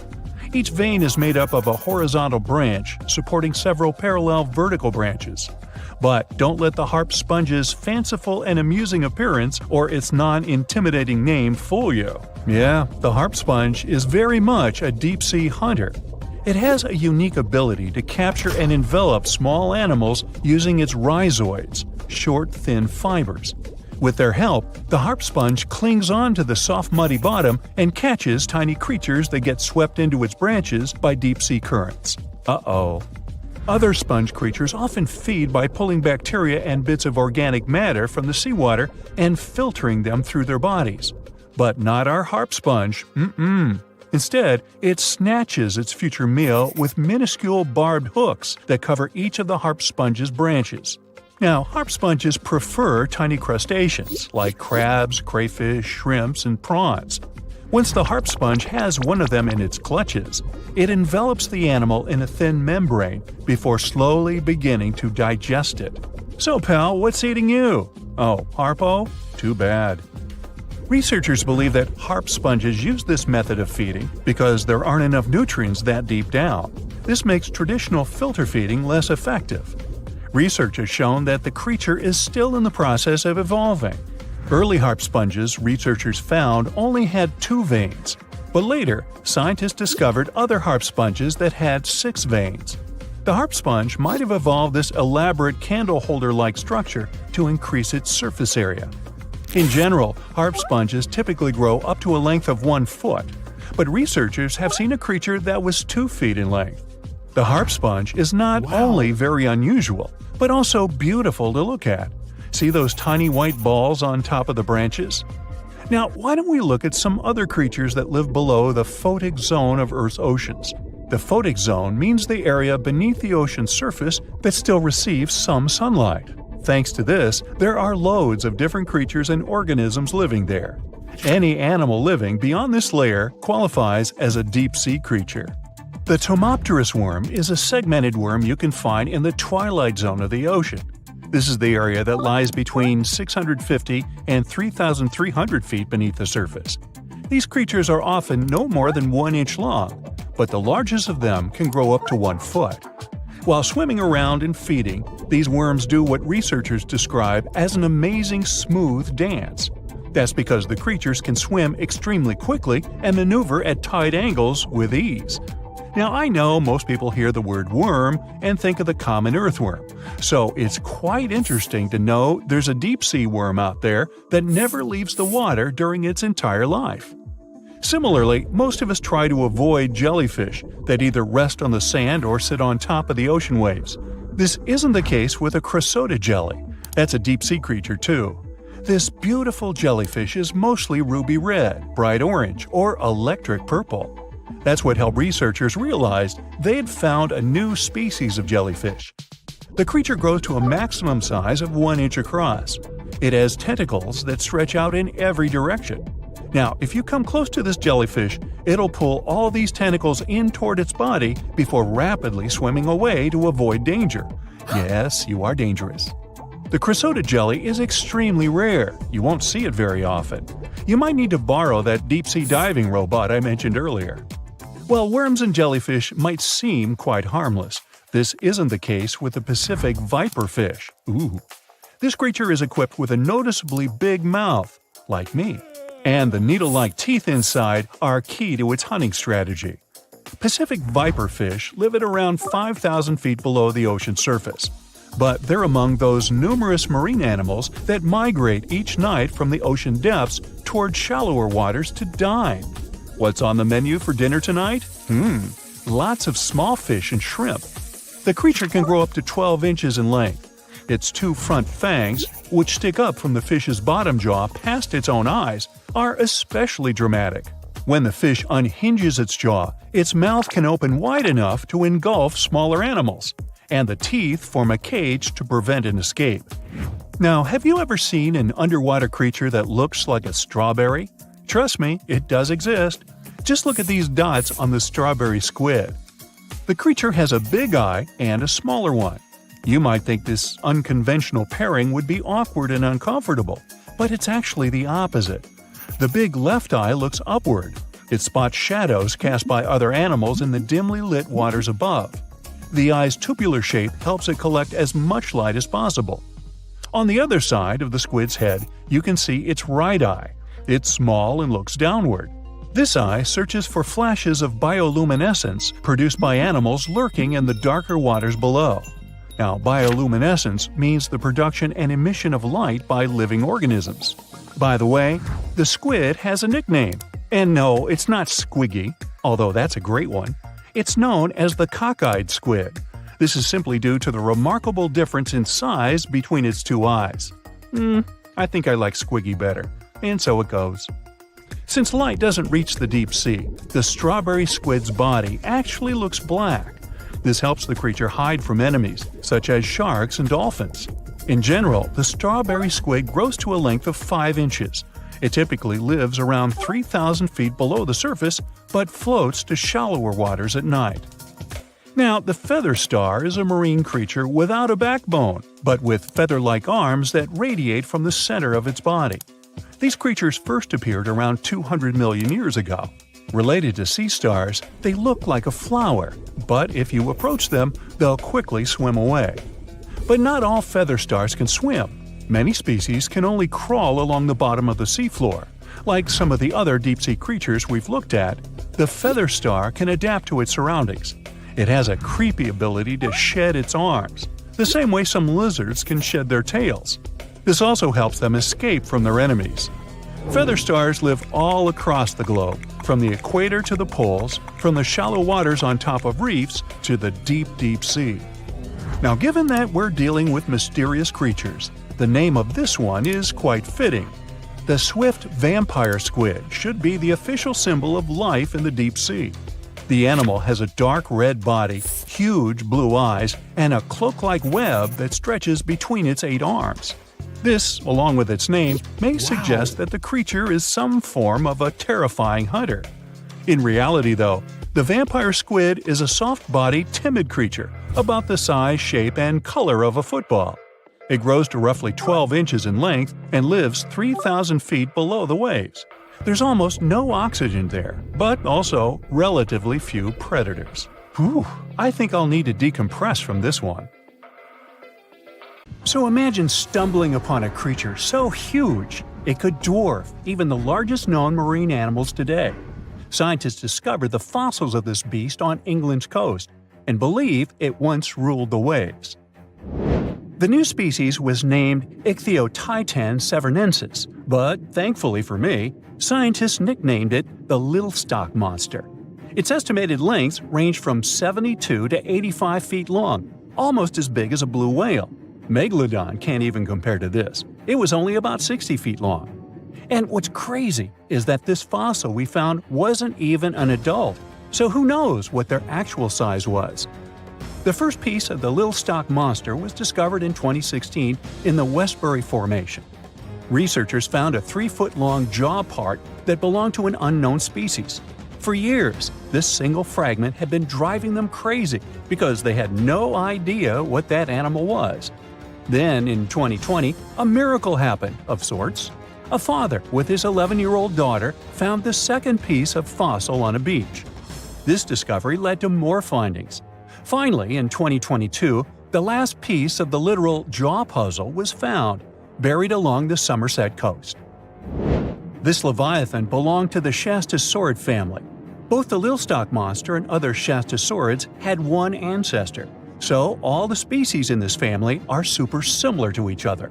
For example, all of them were the largest marine reptiles ever to exist. Although our little stock monster is much larger, most Shastasaurids could grow up to only 69 feet long, and it's possible that the little stock monster, when fully grown, would reach up to 100 feet or even more. Both of their bodies were just perfect for cruising the ancient seas. These marine titans were elegant and slender, with an elongated snout. Other marine animals at the time were smaller and looked more like dolphins.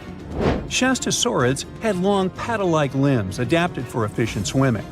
Their skulls show large eye sockets, which means they had excellent vision. If you were in the ocean, no matter what time it was or where you were hiding, they could spot you. They were also incredibly fast and could dive to great depths. Of course, all these things made them the most terrifying predators. They ate pretty much everything, including fish and squid, and you if you were there.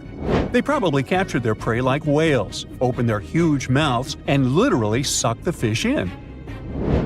What made the Lilstock monster especially scary is that it wins in the jaw competition. For other shastosaurids, their jaws were a bit weaker, so they hunted smaller fish, kind of like today's orcas. They required vast amounts of food. This shows us that the Earth's Triassic oceans had rich, productive food webs.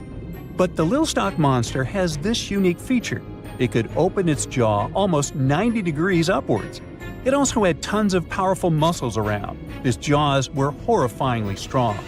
So while others were hunting some squids, the Lilstock monster probably hunted large fish and even other marine reptiles. Fossils of shastosaurids have been found everywhere in the world, from North America to Asia.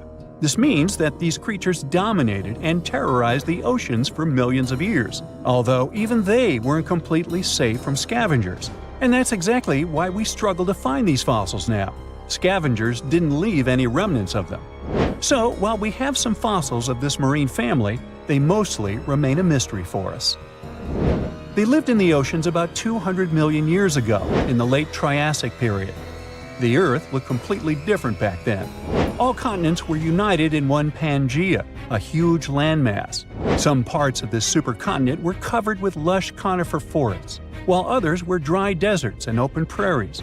It was before the famous Jurassic period, but there were already first pterosaurs and amphibians. It seems like those monsters were crazy resilient. The Triassic period was super unstable, but they survived through many changes in the environment. Well, until the last one. The Triassic extinction came out of nowhere. It was one of the Earth's big 5 extinction events. It wiped out almost all species on the planet, including these leviathans. It's still not clear what happened exactly, but it looks like there was a huge tectonic activity. Volcanoes in the oceans were going crazy back then. These massive volcanic eruptions have probably altered the climate and ocean chemistry, leading to the extinction of many species. Scientists have a theory that it might have happened because there was a rain of comets flying to our planet from the Oort cloud. This likely happens about every 200 million years or so. I wasn't around then, so I'm just guessing here. In any case, after the extinction, the Earth took some time to recover. Then it entered the famous Jurassic period. More terrifying sea monsters were on the way. One of them left us a colossal skull. This fossil is 150 million years old, and it also belonged to a sea beast from Jurassic times. They called it the Sea Rex. The name is very fitting. This monster could have broken a car in half with one bite. It was also discovered accidentally. A fossil enthusiast was walking along the Jurassic coast. This place is famous for having tons of ancient fossils, all because of the erosion and stormy weather. Typically, people find small spiral fossils here. However, this time, he discovered a giant sea monster fossil. Excited, he contacted scientists. They arrived at the spot right away and then had to carefully climb down a cliff to search for the rest of the skull. This fragment alone is 6.5 feet long. Turns out, it's a newly discovered species of pliosaurs, giant predators of the ancient seas. Pliosaurs were among the largest marine predators ever. Some of them grew up to 40 feet long. They used their huge teeth to snatch and devour prey, including other reptiles. Well, at least those creatures are far gone. But what about the horrors that still live in our oceans? Recently, biologists discovered the world's longest animal, the one that's still alive to this day. They found it off Australia's coast, on the Gascoyne coast, a very mysterious and unexplored place. There, underwater vehicles stumbled upon a frightening 150-foot-long siphonophore that's twice as long as many blue whales and 3 times as long as a humpback whale. Doesn't it kind of look like one of those toy string worms? But this creature isn't friendly at all. It's a string-like deep-sea predator. What's even more scary is that this isn't actually one creature. It's a colony of small clones working together as one. Basically, collective consciousness. Ooh, Borg. Together, they stretch out like a single long string in the water. This creature might be the longest siphonophore ever found, and it was discovered at a depth of around 2,000 feet. Siphonophores, similar to jellyfish, capture their prey by dangling stinging tentacles in the water. When their tentacles touch small crustaceans and fish, they get paralyzed, and then they're reeled up to the colony's body. Expeditions to Western Australia's underwater canyons were definitely worth it.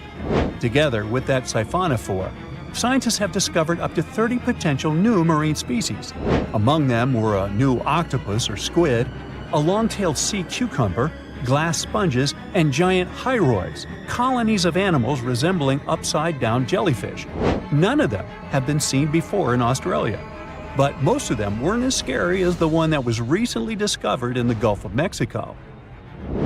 This creature is straight out of a sci-fi thriller, a 26-foot-long mangapinna squid or bigfin squid.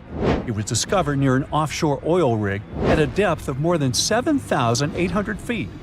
It has incredibly long elastic tentacles, which can be 15 to 20 times longer than its body. It holds them at right angles to its body, making it look even creepier, almost as if it has elbows. And yes, it's another deep-sea predator. These 10 tentacles probably help the squid trap their prey and drag it onto the seafloor.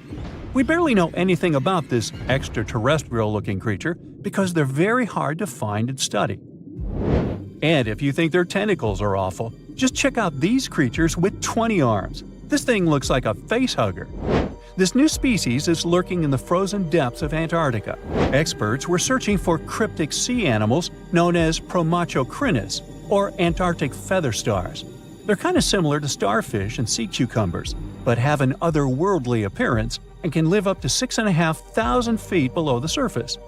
It's called the Antarctic strawberry feather star. Despite its pretty name, its appearance is anything but cute. It has a bizarre strawberry-like body from which 20 spindly arms branch off. Its coloring ranges from purple to dark reddish, and the arms all have different lengths and thickness. Who knows how many more of such scary creatures we'll discover in the future? Wow, look at this cute little cookie cutter. At first glance, it looks like an oversized anchovy, but in reality, it's an undersized shark. This shark never grows bigger than 18 to 20 inches, but it doesn't make it less dangerous than its peers. They got their sweet cookie name because they have a unique feeding strategy. They bite off small chunks from much larger animals and get away with it. These little guys live deep down in the water column, making them quite mysterious and hard to study. We don't know exactly where they hang out, but they've been spotted all over the world, especially in tropical and temperate areas. The cookie-cutter shark is a total parasite. It feeds off larger animals while keeping them alive. It uses its sharp upper teeth to latch onto the skin of bigger sharks, fish, or even marine mammals. Then, with its strong lower teeth, it scoops out a mouth-sized chunk of flesh or blubber. Ow! So watch out, because even big predators like bluefin tuna, great white sharks, and spinner dolphins can end up with scars from these little sharks. Now, there's one crazy story about a cookie-cutter shark biting a person. Picture this: a long-distance athlete swimming between islands in Hawaii at night, surrounded by boats with bright lights attracting prey. Yep, that swimmer got a nasty bite on the calf, leaving a gnarly scar, but luckily no permanent damage. Lesson learned: don't mess with cookie-cutter sharks during their feeding frenzy. To hunt like this, they have a well-equipped mouth. The mouth itself is like a short line that goes across, surrounded by these big fleshy lips that can suck stuff up. It's got a bunch of tooth rows in its jaws, like 30 to 37 in the top and 25 to 31 in the bottom, and they increase as it gets bigger. The upper teeth are small and narrow, standing up straight with a single smooth, pointy bit. The lower teeth, on the other hand, are way bigger and wider, almost like knives, and they interlock to make a saw-like cutting edge. Just like any other shark, cookie cutters lose their teeth throughout their lives. But here's where they're different: they swallow their lost teeth. Some scientists think they do this because they live in nutrient-poor deep waters and want to recycle important tooth-building materials, like calcium. That's a brand new approach to diet supplements, huh? Since they feed closer to the surface at night and deeper during the day, they're almost always in the dark. So, this sneaky little shark has these special light-producing organs called photophores that are strategically placed on its belly. These photophores help it blend in with the light coming from above, kind of like camouflage. It's a classic move in the bioluminescent world. The cookie-cutter shark also has this cool, non-glowing collar around its throat. Some scientists think this collar acts like a fancy lure, making it look like a tasty little fish from below. Imagine how irresistible that would be to a whole gang of hungry sharks. It's like a dinner invitation they can't refuse. Tonight, the biggest and fiercest shark in history will face the blue, a mysterious creature from the ocean depths. The fight takes place far out at sea, so people are not in danger. But if Megalodon loses, the life of all mankind may be at risk. But first, let's get to know our opponents better.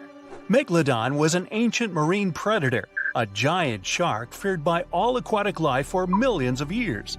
Megalodon had no competitors in the oceans. It was at the top of the food chain. Current sea inhabitants don't even realize how lucky they are because this monster went extinct about 3 million years ago. Although people can't know for sure if it's really gone. The ocean is only 5% explored.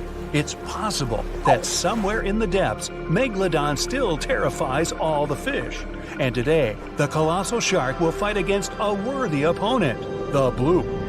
Technically, that's just the name of the sound that oceanographers recorded in 1997. The creature that made it could be called a sea monster, a kraken, a beast from the deep. No one knows how it looks, but we can guess its size.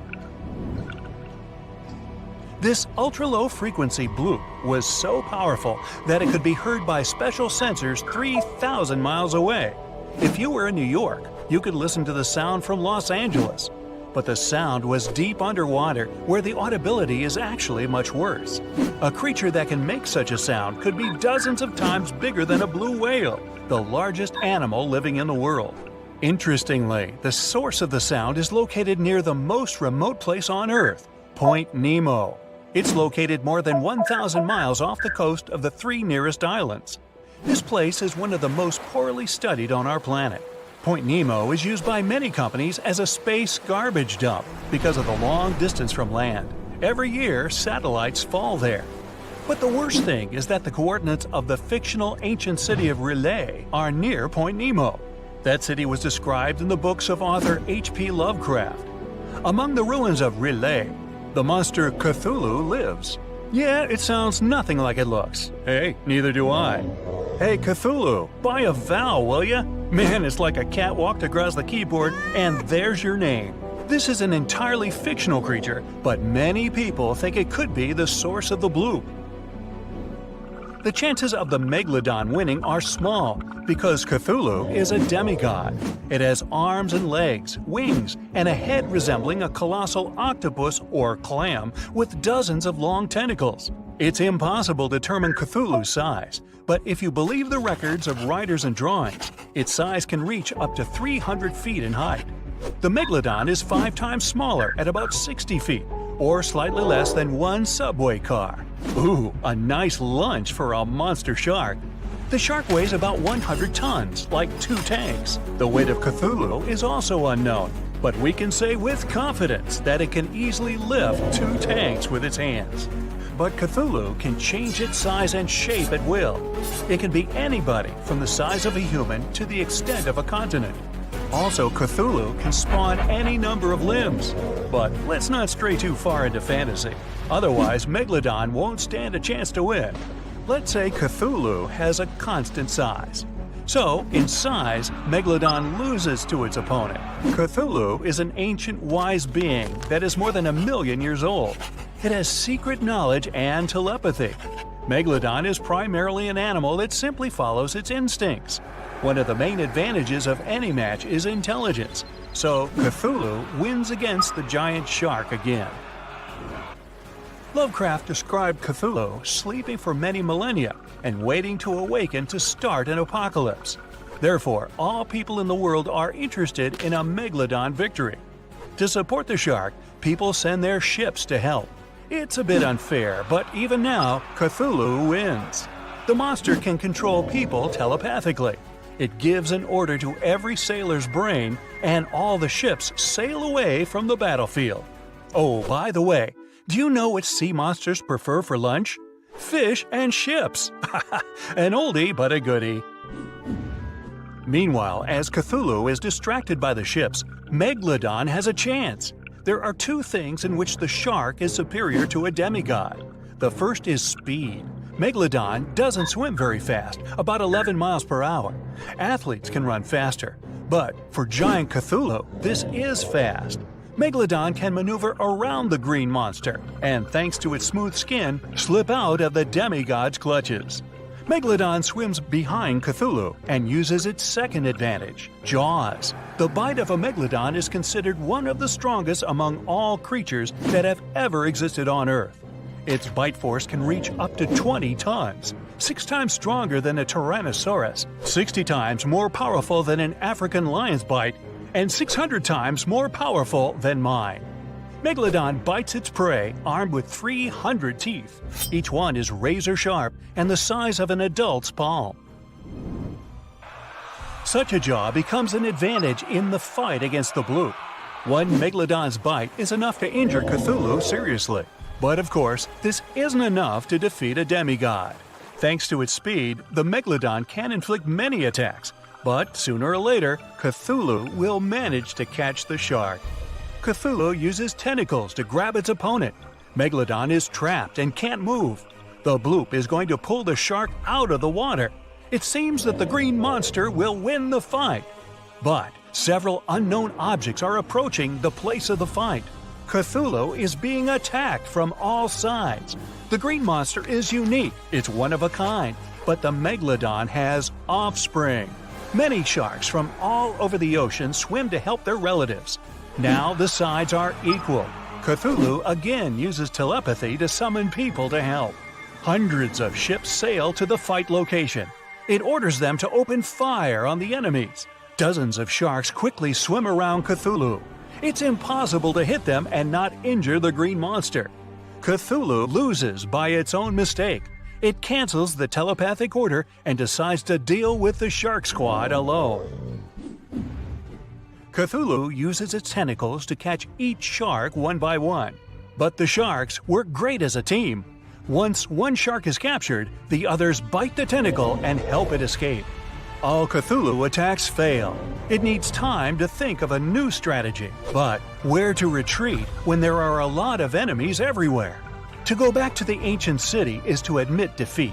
Cthulhu has an idea. It opens its wings and makes a single wave that, like a blast, throws all the sharks aside. The monster floats to the surface. Another wave and tsunami forms in the ocean. Cthulhu rises to the air. Black clouds accumulate, thunder rumbles, lightning strikes everywhere, and a downpour begins. Cthulhu is in the sky, directly over a group of megalodons. It has taken a short break. And now the green monster is ready for another attack. A shrill whistle sounds above Cthulhu. A satellite's falling, cutting through the storm clouds. Then another one. Cthulhu is not prepared for an attack of space debris. It dives into the water and retreats once more into the ruins of the ancient city. Megalodon wins with the last of its strength. Fortunately, such a fight will never happen. Megalodon went extinct millions of years ago. There is 0.01% chance that this shark species is still alive. This is excellent news for Megalodon fans, though. You can find a million-year-old tooth of this creature in places all over the world where people gather to hunt this artifact. Professionals and tourists sell found teeth for a lot of money or keep them as a souvenir. As for the bloop, you can play the recording on the internet and learn that this is not Cthulhu or some kind of sea monster. The National Oceanic and Atmospheric Administration, NOAA, confirmed that the bloop is actually the sound of ice. When large icebergs crack and collapse, they generate powerful ultra-low frequency sounds. There are many records of famous ice earthquakes that had similarities to the bloop. You know how they say it's better to just hand over your wallet if you run into a mugger? Instead of surrendering their wallets, sea cucumbers choose to spit out some of their insides to fend off predators like crabs and fish. It's a natural defense mechanism for them, and they quickly grow those organs back in just a few days, thanks to special cells inside their bodies.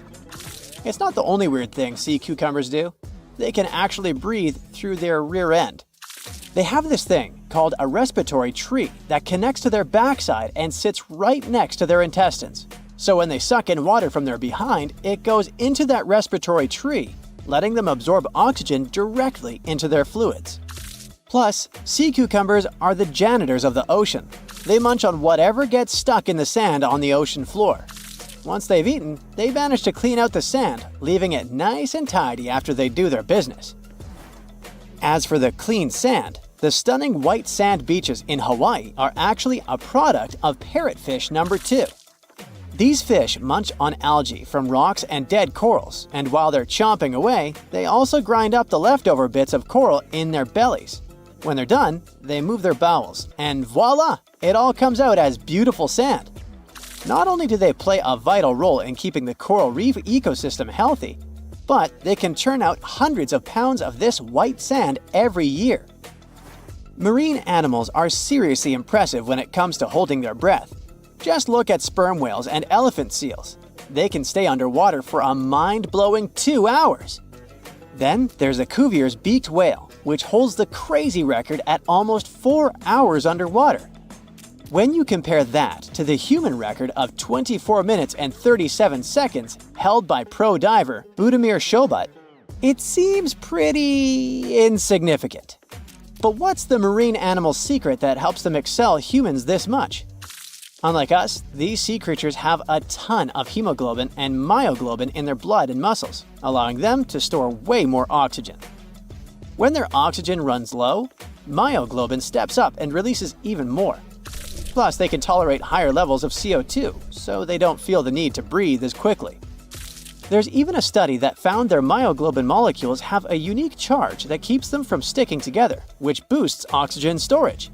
And on top of all that, they can slow down their heart rate and restrict blood flow to hang out underwater even longer.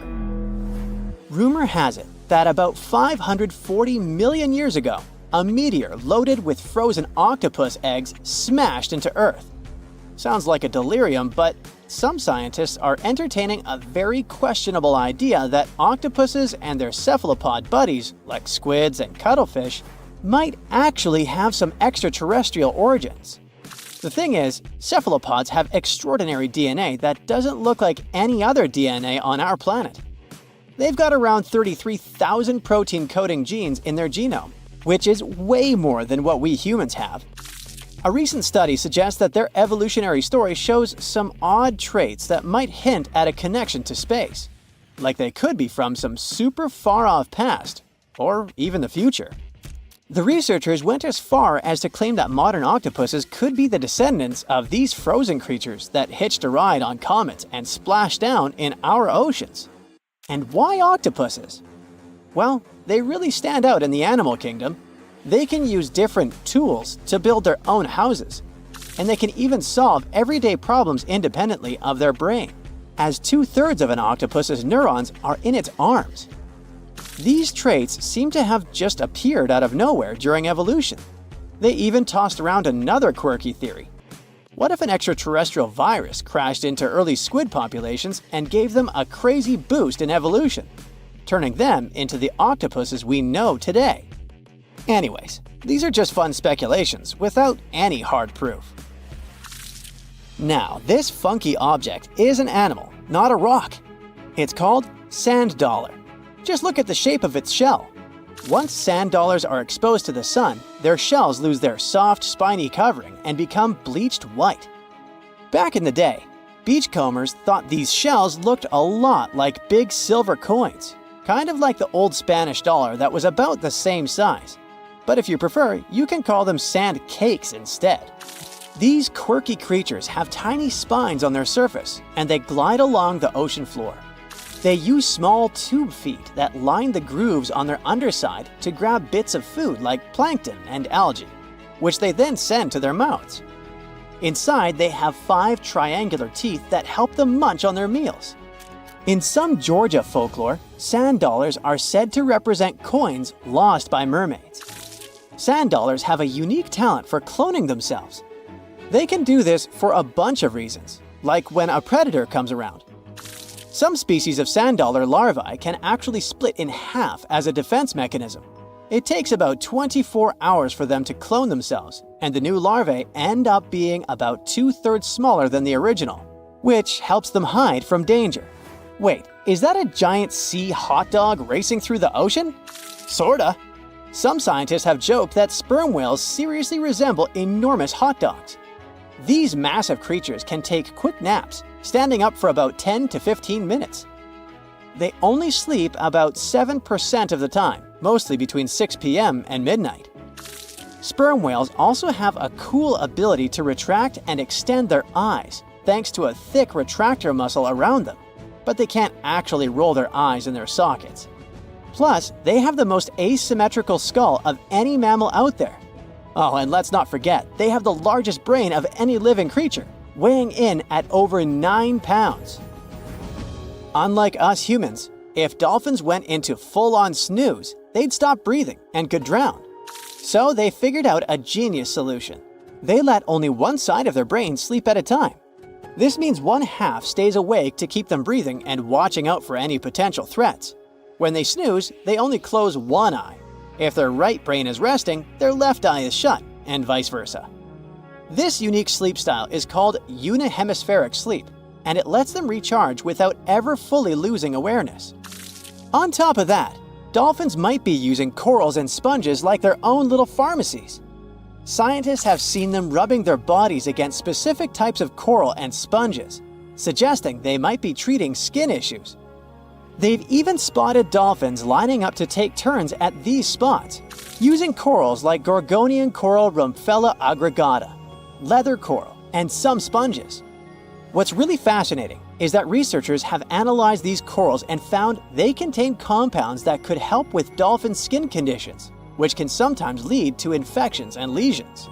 Now, the big question is figuring out exactly how each type of coral helps dolphins, and if it really boosts their health overall. Sea urchins aren't exactly the Usain Bolts of the ocean. They move slowly by crawling with their tube feet and occasionally give themselves a little push with their spines. These little guys have just 5 teeth, which they use like a beak to scrape algae off rocks, which I'm pretty sure is the ocean's version of an all-you-can-eat buffet. But since all that scraping wears their teeth down, they're in a never-ending dental replacement program. Scallops are the underwater equivalent of the world's most confused security cameras, sporting up to 200 tiny eyes on their shells. These eyes are high-tech. They can even adjust their pupils to light. Instead of working like ours, scallop eyes have a unique setup. Light goes through a pupil, lens, 2 retinas, and then hits a mirror made of guanine crystals that reflects it back. Scientists were puzzled about how they see since their main retina often gets blurry light. But it turns out, scallops can change their pupil size by about 50%. Just don't expect them to do it in a hurry, as it takes a few minutes. Now here's something really neat about orcas. They're expert hunters, and they do it in groups called pods. A pod can consist of up to 40 orcas, forming a very effective hunting team. Interestingly, there are distinct types of pods: resident and transient. Resident pods are more into fish, while transient pods have a taste for marine mammals. But no matter what type of pod they belong to, all orcas have one thing in common: they are master collaborators. They work together using smart hunting techniques that are often compared to the teamwork of wolf packs. Almost 95% of jellyfish's body is made of water.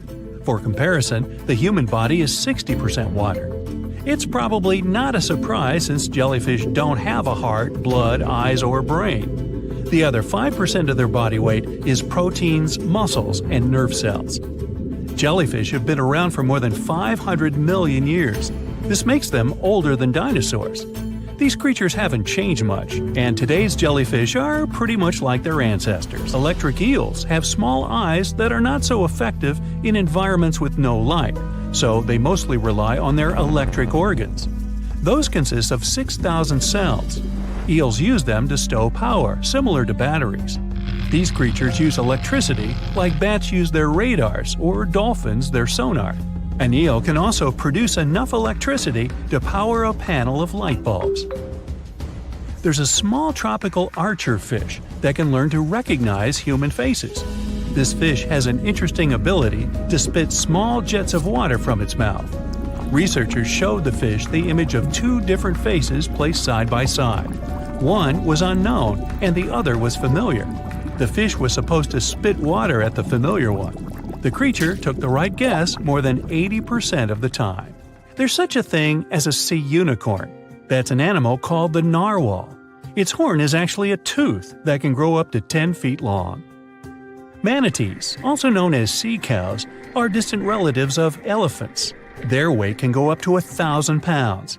These creatures are vegetarian and need to eat around 10% of their total weight on a daily basis. That's lots of sea salad.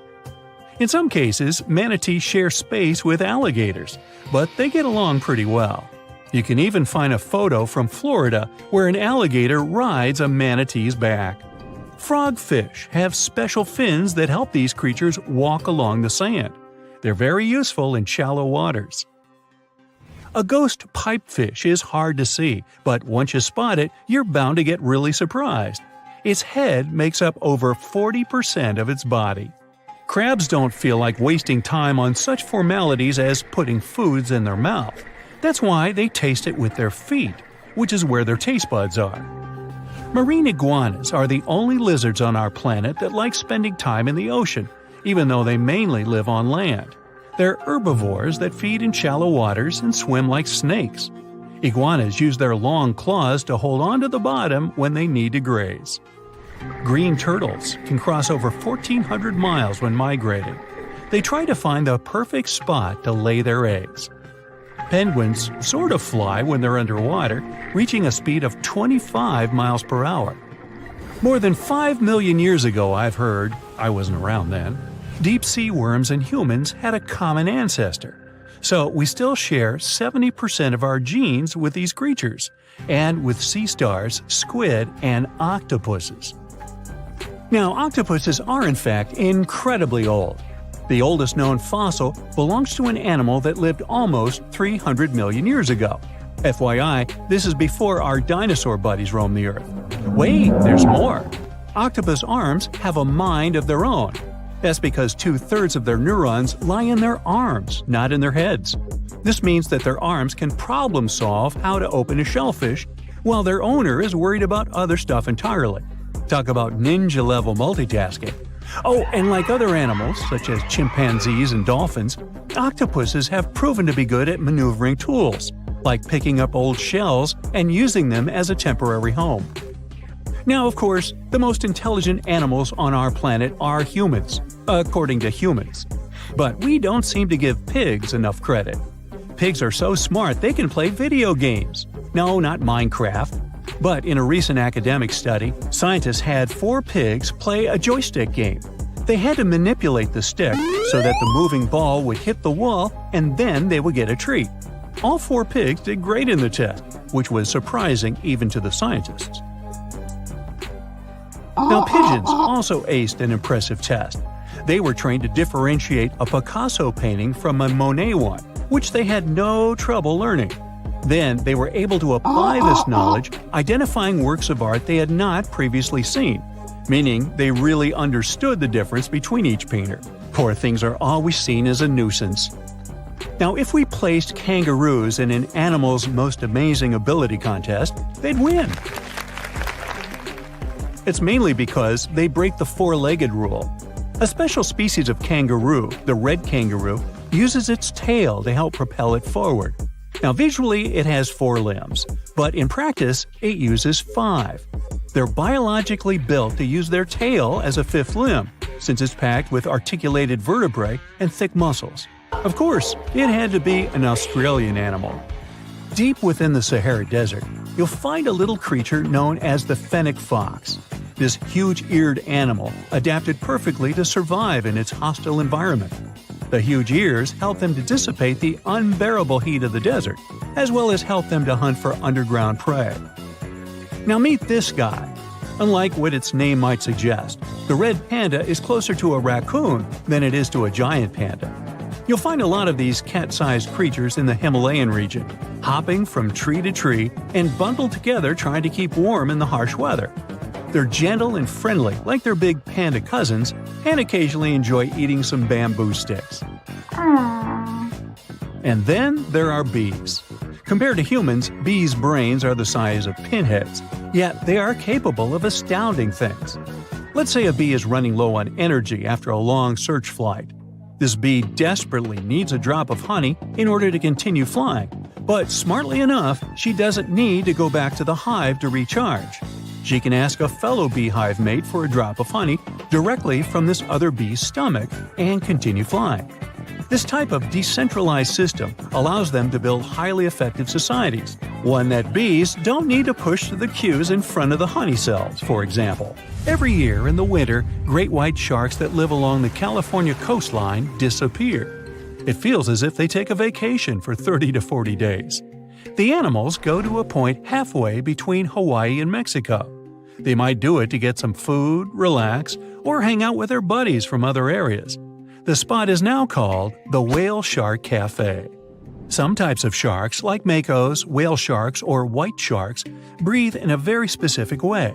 It requires them to swim all the time. They also need to move quickly and with their mouth open. This way, the oxygen can enter and reach their gills. Sea sponges are some of the most primitive animals. They're immobile, don't have a mouth, eyes, bones, brain, heart, lungs, or any other organ whatsoever. And still, they're alive. There's such a thing as a sea unicorn. That's an animal called the narwhal. Its horn is actually a tooth that can grow up to 10 feet long. Manatees, also known as sea cows, are distant relatives of elephants. Their weight can go up to 1,000 pounds. These creatures are vegetarian and need to eat around 10% of their total weight on a daily basis. That's lots of sea salad. In some cases, manatees share space with alligators, but they get along pretty well. You can even find a photo from Florida where an alligator rides a manatee's back. Frogfish have special fins that help these creatures walk along the sand. They're very useful in shallow waters. A ghost pipefish is hard to see, but once you spot it, you're bound to get really surprised. Its head makes up over 40% of its body. Crabs don't feel like wasting time on such formalities as putting foods in their mouth. That's why they taste it with their feet, which is where their taste buds are. Marine iguanas are the only lizards on our planet that like spending time in the ocean, even though they mainly live on land. They're herbivores that feed in shallow waters and swim like snakes. There's something known as the orange cat behavior, and apparently it's not just a meme. So far, scientists have been able to understand that coat color is connected to a feline's gender. And since orange is an X chromosome, orange cats are usually males, like Garfield. The so-called orange cat behavior describes ginger cats as agents of chaos. Again, pretty much like Garfield. However, there haven't been any conclusive studies on whether coat color and cat behavior are truly linked. In terms of vision, mantis shrimps probably have the most psychedelic vision out of all animals. These funny-looking creatures have a whopping 16 varieties of photoreceptors, with 5 of them reserved for the ultraviolet or UV spectrum. Ultraviolet rays are really short wavelengths, which are invisible to humans. The thing science still doesn't understand is how exactly these mantis shrimp view the world around them. Sure, they can perceive a bunch of colors, but they can't necessarily distinguish all of these colors among themselves. It can be that they just see a lot of really vivid, really blurry colors, but we haven't figured out a way to check that out. Now, to say sloths are cute is an understatement. They may be one of the friendliest animals in the jungle, but there's more. If you look closely at their fur coat, you'll notice hints of green. These greeneries are actually tiny little algae that grow alongside sloths. They help sloths to camouflage better in the jungle, but they also nurture them. The little cracks inside a sloth's fur create the perfect environment for algae reproduction, and scientists have found species of algae that don't exist anywhere else in the world. They do get by with a little help from their friends. Deep within the Sahara Desert, you'll find a little creature known as the fennec fox. This huge-eared animal adapted perfectly to survive in its hostile environment.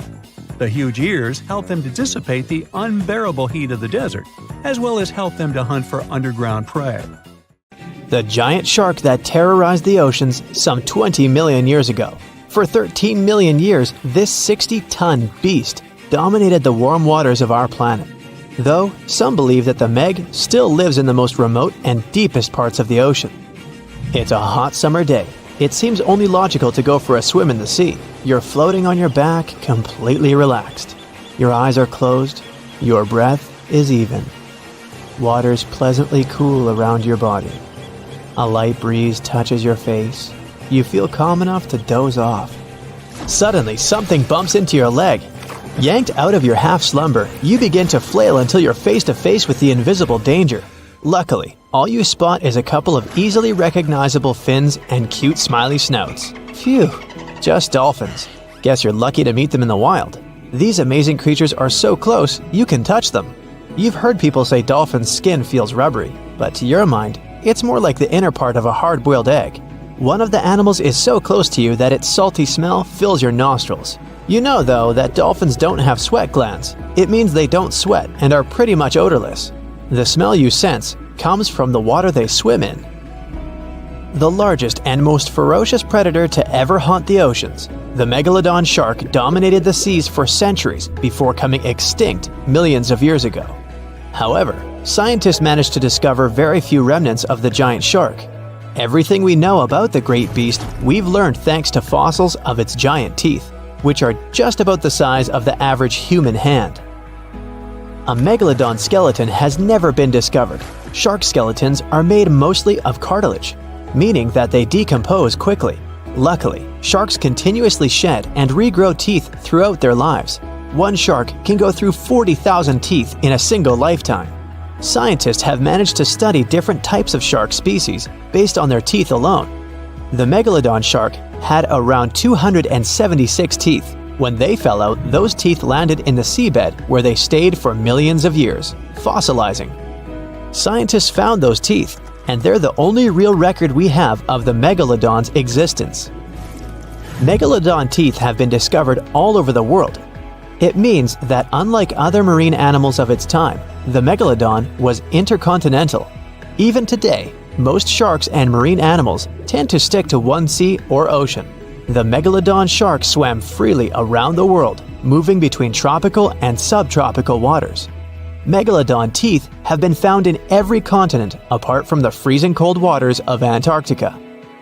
When a megalodon makes a starring appearance in a movie or TV show, it's portrayed to look like a giant version of a great white shark. Scientists previously believed that the megalodon and the great white shark both descended from one common ancestor. Still, it's not true. In fact, it's more likely that the megalodon was the arch-enemy of the great white shark's ancestor, the broad-toothed mako shark. That means megalodon wouldn't have looked so similar to the great white after all. In reality, the megalodon would have a shorter nose than the great white, along with longer pectoral fins to give the giant shark a stockier and more threatening build. They both had an excellent sense of smell though, so even in prehistoric times, it wasn't a good idea to go swimming with a chunk of raw meat in hand. And it certainly isn't safe now. Whether the Meg's hiding somewhere in the depths, which some still believe is true, or it's gone forever, younger cousins will still be there waiting. Also, both of them like to go after big marine mammals, so they would certainly have things to do together. That is, until the Meg got moody and accidentally ate its friend. You never know. These guys had a different hunting style. Great whites prefer to dive straight towards their prey and find its softest spot, like exposed legs or underbelly. Sometimes, an entire tooth would be found embedded in a bone of some bigger animal, such as a whale. Without the main parts they use for swimming, poor sea animals were then helpless and unable to escape. Yet whales were just a smaller part of megalodon's diet. Seals, sea cows, squids, dolphins, other sharks.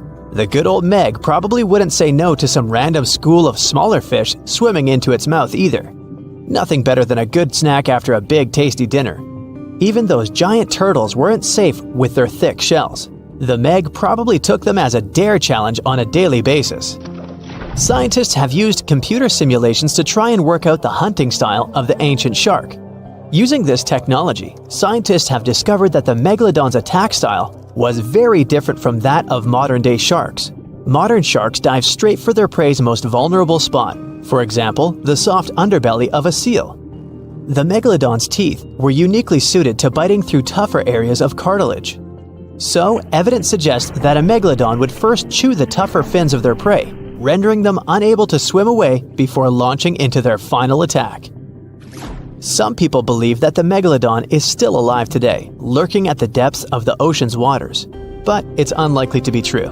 Megalodons are a warm water species, which means they would be unable to survive in the cold waters of the deep ocean. Most of the megalodon's potential prey live in shallower waters, meaning there would be very little for the megalodon to eat at deep sea level.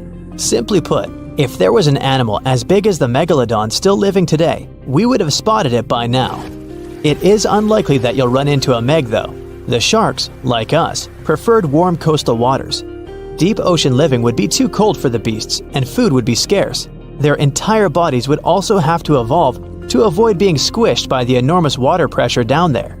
It's unlikely they're still around, but not impossible. Some good news if you do run into one is that the shark is pretty unlikely to eat you. You are way too small a meal for the megalodon, even if you have a couple of friends with you. This guy eats whales that are over 50 feet long. If you're having a beach party though, it's a different story. In a beach full of swimmers, the shark very well might creep up, scooping several humans into its giant mouth without even chewing. The fearsome name megalodon comes from two Greek words, megas, meaning big, and odont, meaning tooth. Combined, they mean big tooth, and it certainly lives up to its name. Just one of its chompers is the same size as a human head. It had 276 humongous teeth in total, across 5 terrifying rows. In all of history, only a couple of saber-toothed cats and the T-Rex had consistently bigger teeth. Now that's a showdown I'd like to watch. The megalodon vanished millions of years ago, leaving only huge teeth to be found by modern archaeologists. They literally disappeared with very few traces left. Scientists believe that over time, deep sea levels dropped and the ocean's temperature went down rapidly. Over a third of all marine life was wiped out as the oceans cooled and the number of animals at the bottom of the food chain plummeted. This had a catastrophic effect on the hungry predators at the top. Sorry guys. It became way too cold for these sun-loving sharks too, which made it difficult for them to reproduce since they gave birth in warm waters. The megalodon is usually described as a sort of great white shark, but this is just a common myth.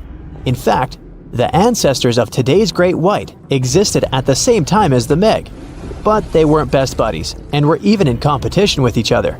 The great white shark was a better hunter using its smaller size and agility to snap up the Meg's prey quickly. They were also known to eat Meg pups, who were only half their size. This didn't exactly help the whole extinction thing. While a great white was no match for an adult Meg in a head-to-head fight, they sure weren't scared of stealing their food. This only left the bigger fish and whales for the Meg, but its food supplies began to run out as whales swam to the cooler new seas. The whales adapted to prefer the colder temperatures, leaving our friend the Meg behind. The megalodons either starved or were frozen into extinction by the Ice Age. Rather than a great white, the megalodon is more like a modern bull shark. It had a short snout, a flat lower jaw, and huge pectoral fins to support its massive weight and size. As scary as they are, these sharks were actually caring family guys. Several megalodon nursery areas have been discovered in Florida, Maryland, and Panama. They gave birth to their young in shallow water environments. We know this from discovering loads of tiny megalodon teeth found in these areas. I wonder if they had nannies too. Well, hey there! We dive back in time and into the oceans over 500 million years ago, just, because we can. Whoa! Watch out! It's not megalodon or giant sea reptiles you need to look out for here. It's a bizarre, unearthly-looking creature called Anomalocaris. The name means unlike any other shrimp, and I think you'll agree, it looks like a nightmarish cross between a shrimp and a modern-day centipede. 2 tentacles protruding from its face, each lined with razor-sharp teeth. Oh yeah, and this thing was about the size of your leg. With a wave-like movement of the flaps on each side of its body, it was graceful for a terrifying creature. It was also more advanced than any other life on this planet at the time. Especially those huge eyes. You have only one lens in each of yours. This giant shrimp had 16,000. That's 4 times more than a common housefly. And you know how good their vision is. Good enough to dodge that swatter every time. All this allowed Annie to become one of the first animals on this planet to feed on others. Yep, here it is. Earth's first hunter. Its favorite meal? Trilobites. Hey, try a bite. Those are the ancient ancestors of crabs. Some of their fossils have marks on them in the same shape as the monster shrimp's mouthparts. Terrors of the past like this got to be so giant thanks to more oxygen in the atmosphere. A perfect example of this, Meganeuropsis. Imagine a dragonfly. Now make it as big as a cat, and with a wingspan longer than your arm. Megan, the monster-sized dragonfly, could easily grab other insects or even small animals, and she ruled the air with quick movements. Back then, there were still no large birds or other airborne enemies for this behemoth bug, so it was safe and free to grow as large as this planet would allow. Piranhas of the past were also jumbo-sized. Mega piranha was about 3 times the size of the river terrors we have today. Its bite force was about the same as a tiger's, and those striped kitties bite down 2 times harder than lions.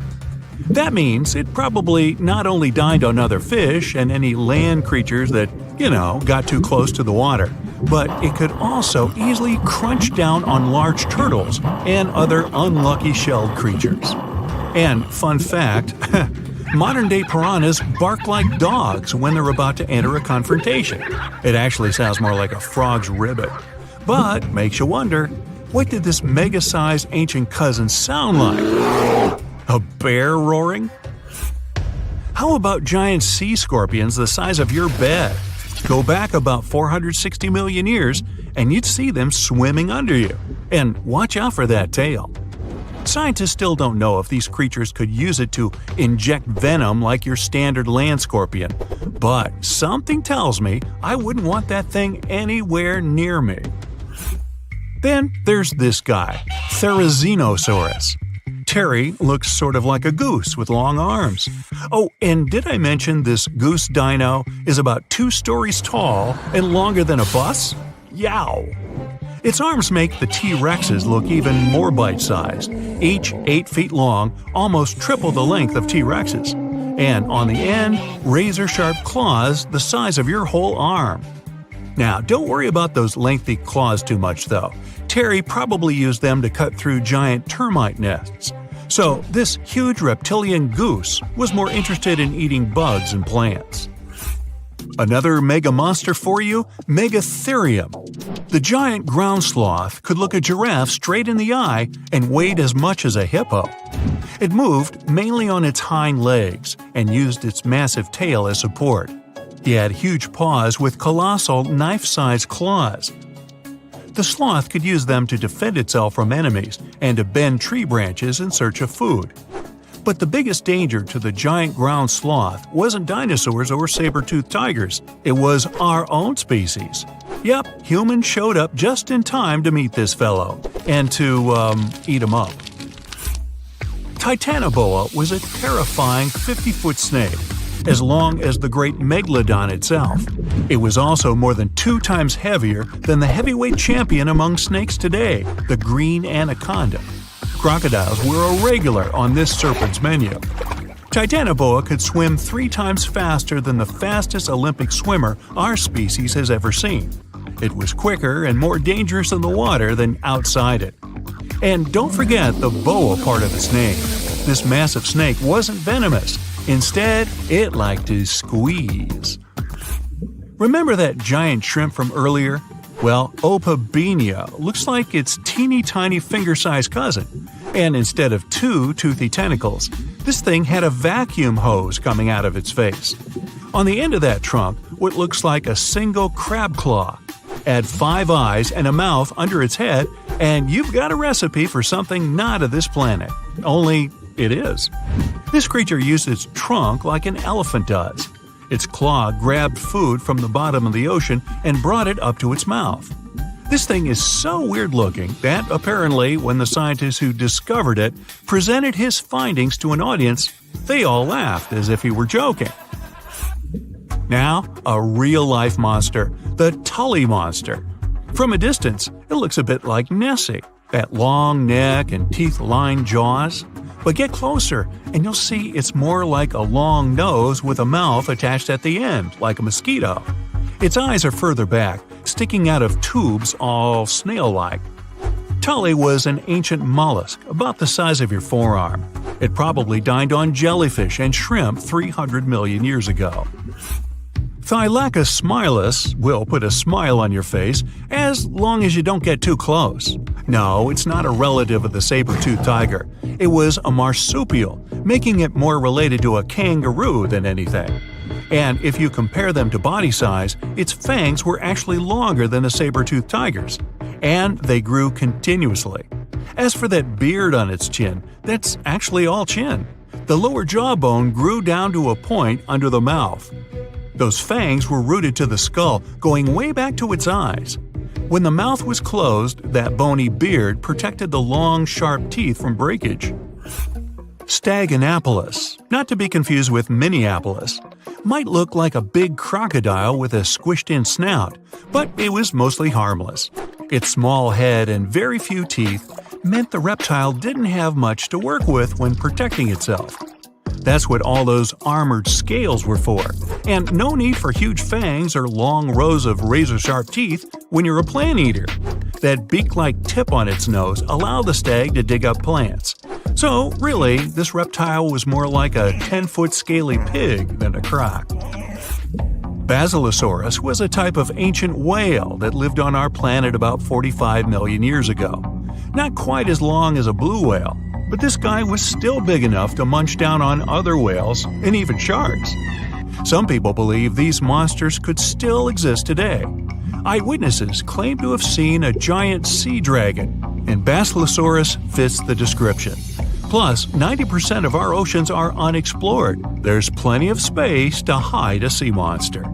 But scientists haven't found any fossils of this ancient whale younger than 3.7 million years. So, this myth is busted. Stegosaurus is one of the most recognizable dinosaurs that ever lived. It can easily be distinguished by those huge spikes on its tail and the bony plates on its back. It was twice as long as a giraffe and nearly 5 times heavier. But compared to its body size, it had the world's smallest brain. It was no larger than a dog's. Pelagornis had the largest wingspan of any bird ever discovered. It was twice the size of the largest bird today, the wandering albatross. Such huge wings made it hard for the bird to take off. It could only do so by jumping off cliffs. And when it finally spread its wings, this giant could only go about 40 miles per hour. The fastest bird today can reach speeds 5 times that. There's a creature somewhere deep in the ocean looking for prey that would make Dracula himself proud. It's been around since before even the dinosaurs walked the earth. It has no bones or jaw, but it doesn't stop this underwater vampire from hunting. The name of this eel-like parasite is the Pacific lamprey. The English monarch loved this fish so much that he defied doctors' orders to stop eating lamprey flesh. He got sick every time he'd have the original gooey fish. But the lack of bones and the fact that this lamprey tastes like slow-cooked beefsteak made the royal fall in love with the fish once and for all. The product of this love was a chill in his aged body, some heavy sweating, and some other scary symptoms, which eventually took his life and interrupted his 35-year reign.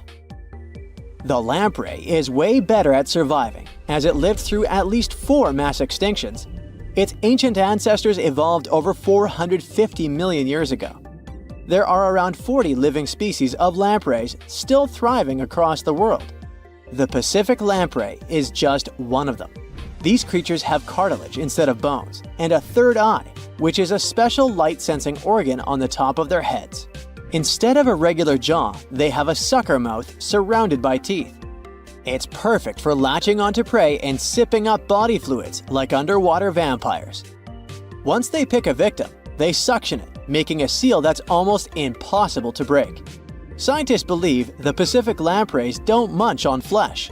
Female lampreys lay up to 200,000 eggs in nests that stay in fresh water for 3 to 4 weeks. Once the larvae hatch, they burrow into sediment and stay under the sand for up to a decade. When they hit their teenage years, these miniature Draculas re-emerge and migrate from freshwater all the way to the Pacific Ocean. This journey isn't the easiest, and it takes some changes to its appearance and physiology to adapt to a huge change in salinity. After several years, they go back to freshwater to reproduce.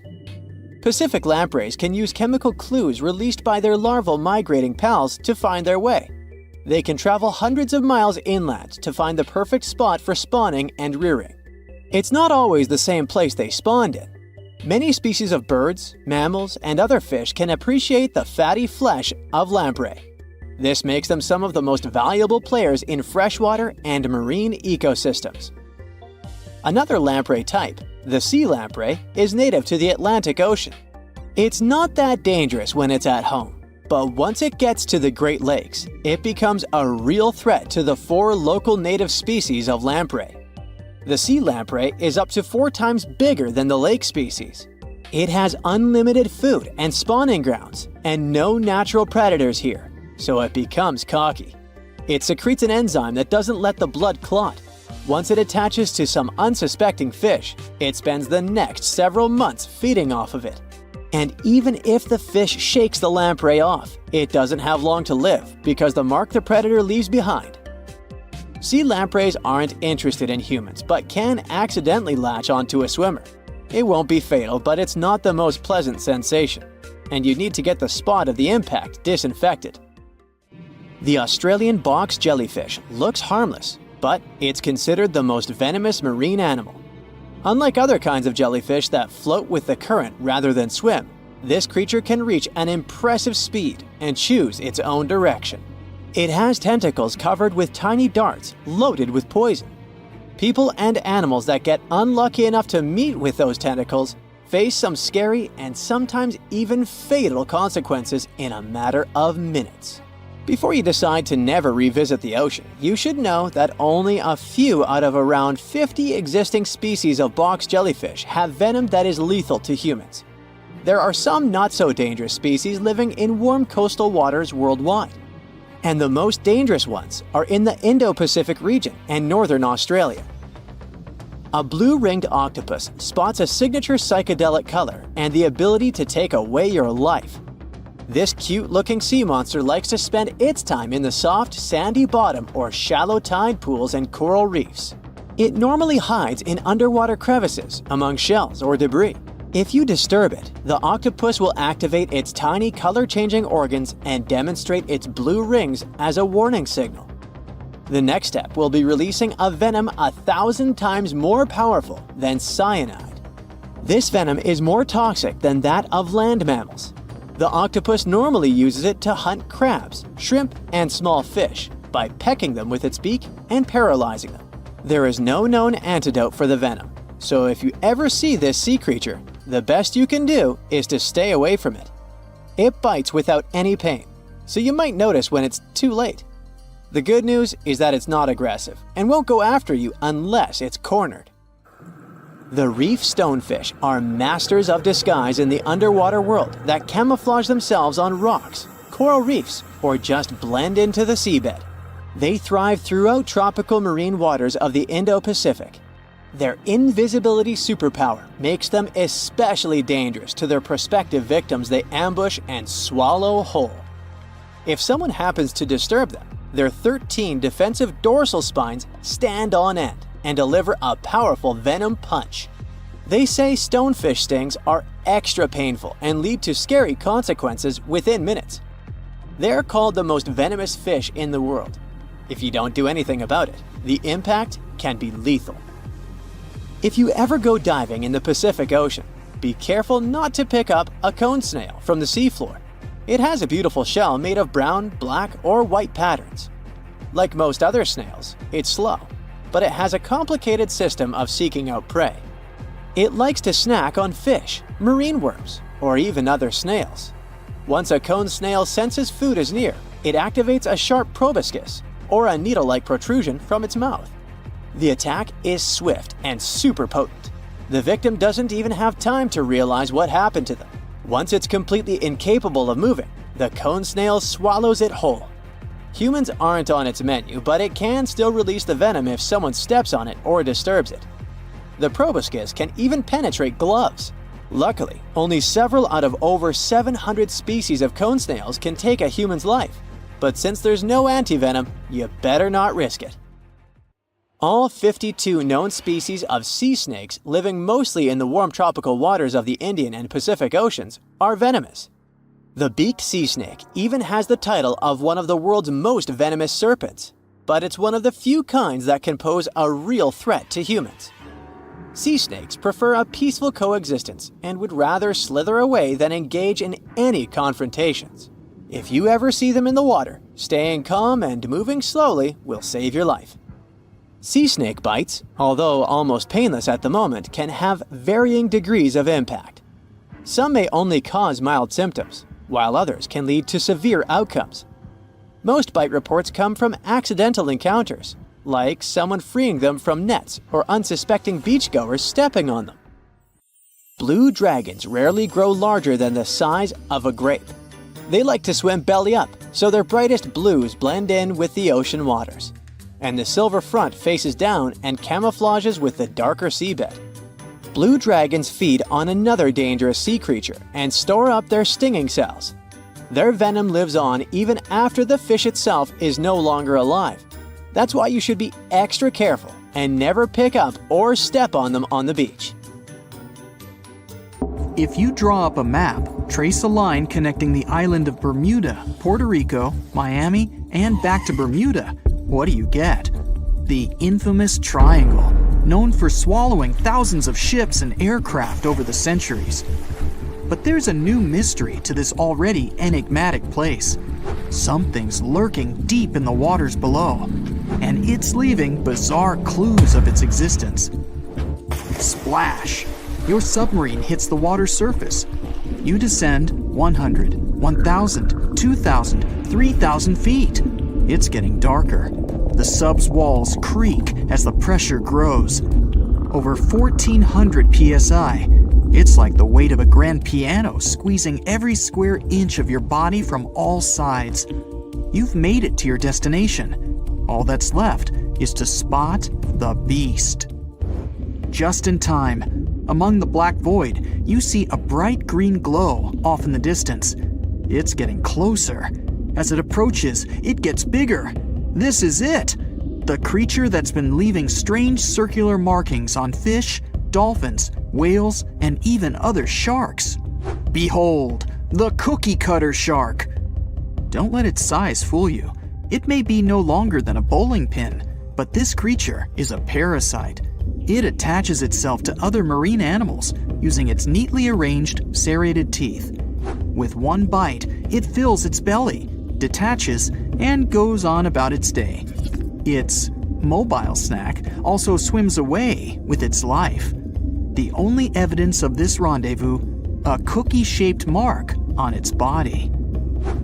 Don't assume you're safe in your submarine. These bold little guys have been known to go after subs too. You decide not to risk the shark punching a hole in the only thing keeping you from being squished to a pulp by the surrounding water. You journey on to meet other bizarre creatures lurking in the Bermuda Triangle. At twice the depth, you'll find the dragonfish. Unlike other deep-water inhabitants, these things produce light in the infrared range. Blue and green is what other fish stick to. This gives the dragonfish a huge advantage. It provides itself with light that other marine dwellers just can't perceive. Things that want to eat the dragonfish can't detect this light, as well as the critters the dragonfish likes to feed on. A truly unique deep-sea dweller is the vampire squid. Neither vampire nor squid, or octopus, this thing is a unique species of its own. It has the largest eyes compared to body size of any animal on the entire planet. When the vampire squid feels threatened, it curls its arms up and around its body. Essentially, the thing turns itself inside out. Another animal to avoid down here is the terrifying bobbit worm. It buries itself in the sea floor, leaving a small part of its body out. It waits for dinner time with its pincer-like mouth parts open. What's on the menu? Other worms and fish that can be 7 times bigger than the bobbit. It uses its 5 antennas to sense when lunch is close enough to snap. In an instant, the worm launches forward and grabs its lunch with its mouth parts. It's not done yet. Once it's got its jaws locked onto its lunch, the worm injects it with venom and pulls it down into the burrow to feast. One of the deepest trenches in the Bermuda Triangle is the tongue of the ocean. This is also the secret breeding grounds of tiger sharks. You'll instantly recognize them thanks to those darker gray tiger stripes on their sides. They're the second largest predatory shark species after the great white. And with a big size comes a big appetite. Marine mammals, smaller sharks, stingrays, and green turtles are all on the menu. If you ever come face to face with a tiger shark, hopefully not, remember this: you can tell the fish's age by looking at its stripes. They fade over time, so the younger the shark, the more pronounced its stripes. There's plenty of zooplankton in the Bermuda Triangle. These are, usually, small organisms that are essential to the ocean's food chain. But get this, if nothing ate them and they were left to grow out of control, zooplankton would cover the entire world in layers and layers in just 4 months. Oh, and the largest type of zooplankton is the jellyfish. Jellyfish were around long before dinosaurs. You probably know your body is 60% water. A jellyfish is 95%. So if it gets washed onto the shore, after a few hours, most of its body just evaporates into the air. There's also a jellyfish that lives forever. The immortal jellyfish can revert itself back to its polyp stage and then grow again. Sounds like something from another planet, but it's no space jelly. Those do exist, by the way. Back in the 1990s, NASA raised jellyfish in space to see what zero gravity does to them. They were just fine living up there in the cosmos. When they came back down to Earth, though, they had trouble adjusting. The European eel hasn't been to space, but it is quite a globetrotter. It travels all the way from Europe to the Sargasso Sea, where the Bermuda Triangle is located. In the larval stage, it just drifts around the ocean for as long as 3 years sometimes. It's also the chameleon of the sea. Over the years, the European eel changes color, going from translucent to yellow to metallic silver. They're nocturnal and secretive, pretty much the ideal companion to have when you raid the fridge at midnight. A giant squid over half the length of a football field once washed up on a Florida beach. Researchers suspected this behemoth came from the Atlantic Ocean near the Bermuda Triangle. Giant squids are the longest invertebrates, meaning they have no backbone. They also have the biggest eyes on Earth, ever. They're as large as a soccer ball. Another creature found near the Bermuda Triangle is Sterer's cave shrimp. They were so good at keeping to themselves that no one knew these creatures even existed until 2011. Some female cave shrimps carry an impressive number of eggs along with them. Scientists discovered one female had around 2,000 eggs attached to her body. The Bermuda petrel is the national bird of, yes, you guessed it, Bermuda. It's the second rarest seabird on the planet. In fact, people thought it was extinct until 1951 when they spotted a few on the island. It has an eerie cry that'll send shivers down your spine. The Nassau grouper can only be found on the coasts of South Florida. This fish lies in wait and ambushes its lunch of other fish, crabs, and lobsters. It's sort of like a vacuum cleaner because it inhales its food through its huge mouth. The fish has a cool defense mechanism too. Like the chameleon, it changes color when it feels it's in danger. Sometimes it takes on a lighter or darker shade of its own color to blend in with the environment. So, you may spot a Nassau grouper, or you may not. If you happen to visit the Bermuda Triangle, you'll probably see a hammerhead shark. They use that iconic hammer-shaped head to pin their lunch, stingrays, onto the ocean floor.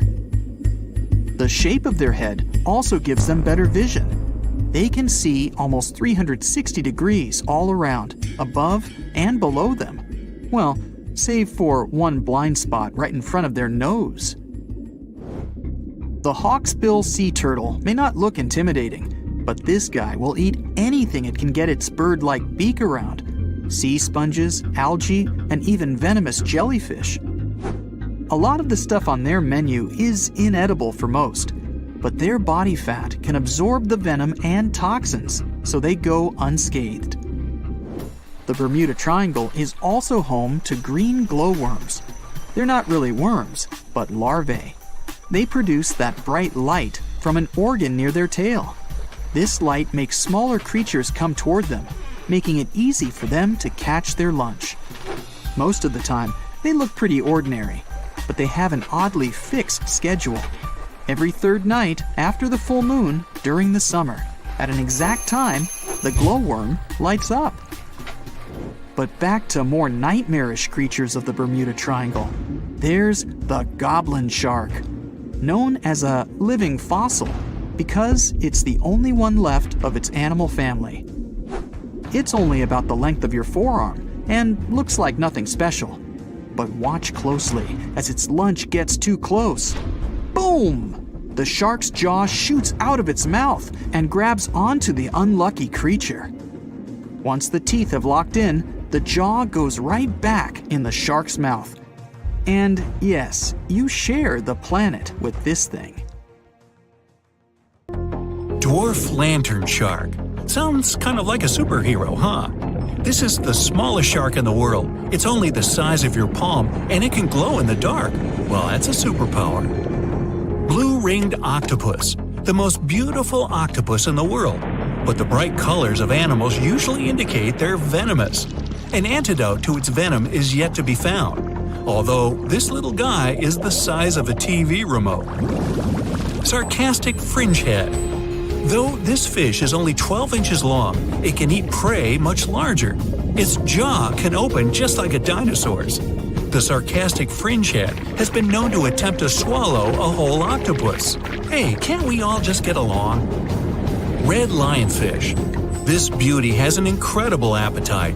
It can eat fish 2/3 the size of its body, and it hides the needles on its fins, which contain a potent venom. Striped surgeonfish. It has scalpel-sharp spikes on its fins, not to perform surgery, but to hunt.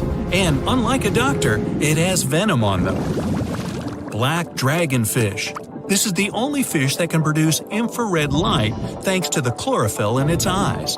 It lives only at a depth of 6,600 feet, and you can only reach that depth in a special submarine. Reef stonefish. This genius of camouflage usually lies on the bottom and pretends to be a rock. Tourists can often step on it, and sharp needles on its back can easily cut even through the hard sole of a boot. Viperfish. This fish, the size of your forearm, has the largest teeth in relation to its head in the world. But you're unlikely to encounter it because it lives at a depth of 13,000 feet. Lamprey. These are parasites that stick up to other creatures and live off of them. Only these guys are 10 times bigger than the average river leech. Mega piranha, the most aggressive fish in the world, the size of a Doberman dog. A pack of these guys could leave nothing of an entire cow in just a couple of minutes. Fortunately for all of us, they ceased to exist 8 million years ago. Whew! Black pacu. Pretty ordinary big fish until it opens its mouth. It has human-like teeth, and the richest black pacu even had golden dental crowns. Just kidding. Payara, the most dangerous freshwater resident. It can swallow prey half its size. Even piranhas fear this monster. Anglerfish. It has a fishing rod on its head. It's a bait that lures small fish right into the mouth of this hunter. Slender snipe eel. It's very long and flexible due to the number of vertebrae in its back. There are 750 of them. By comparison, we only have 33 to 34 vertebrae. Barracuda. Its jaw is similar to that of a great white shark, but its trademark is speed. It would beat any Olympic swimmer at 29 miles per hour. Ocean sunfish. It's a fish the size of an adult person, and it's the heaviest bony fish in the world. Although peaceful, thank goodness, they sometimes damage the bottoms of small fishing boats. Frilled shark. Its length would allow it to successfully play basketball. It hunts with the strategy of a snake. The shark bends its body and then makes a sharp dash forward, and it has 300 teeth. Plenty of frills there. Electric eel. Its feature is its electrical organs, which can discharge 4 times as much as a normal household socket. The electric eel shock can easily stun a large horse. Box jellyfish. It doesn't just drift in the waves near a shore like a regular jellyfish. Oh no! These guys are very fast and can even catch up with a person in the water. And their sting is hazardous. They don't look for trouble, but they're always ready to defend themselves. Goblin shark. Its snout ends in a long blade-like outgrowth, and its jaw could extend all the way to the end of the snout. It's one of the most terrifying sharks in the world, despite its tender pink color. Saltwater crocodile. This is the most bad-tempered crocodile on the planet, and one of the largest at 20 feet. They're not afraid of humans and only consider us as food. Hey, don't snack on me. Great white shark, the most notorious inhabitant of the oceans. Once, a great white shark pierced the bottom of a tourist yacht. The boat sank, but luckily no one was injured or eaten. Greenland shark. These are the real long livers of the marine world. They have a very slow metabolism and can live up to 300 years. For comparison, the oldest human was 122 years old. Giant oarfish. This fish is as long as a giant anaconda, and it holds the title of the largest bonefish in the world. Giant manta ray. This creature might look like it's smiling, but it'll rush at you without hesitation. They reach up to 16 feet in diameter and have a very sharp spike with a neurotoxin. Great. Orca. They can swim at the speed of a car and are as big as a large minivan. And they're the only sea hunters that can jump out onto the coast and grab their prey there. Dunkleosteus. This guy was the size of a limousine. Although it had no teeth, it had bony plates that gave it one of the strongest bites among sea creatures. Camaraceris. This is an ancient clam of incredible size, but 90% of its entire body was a cone shell. It was heavy, which prevented it from moving very fast.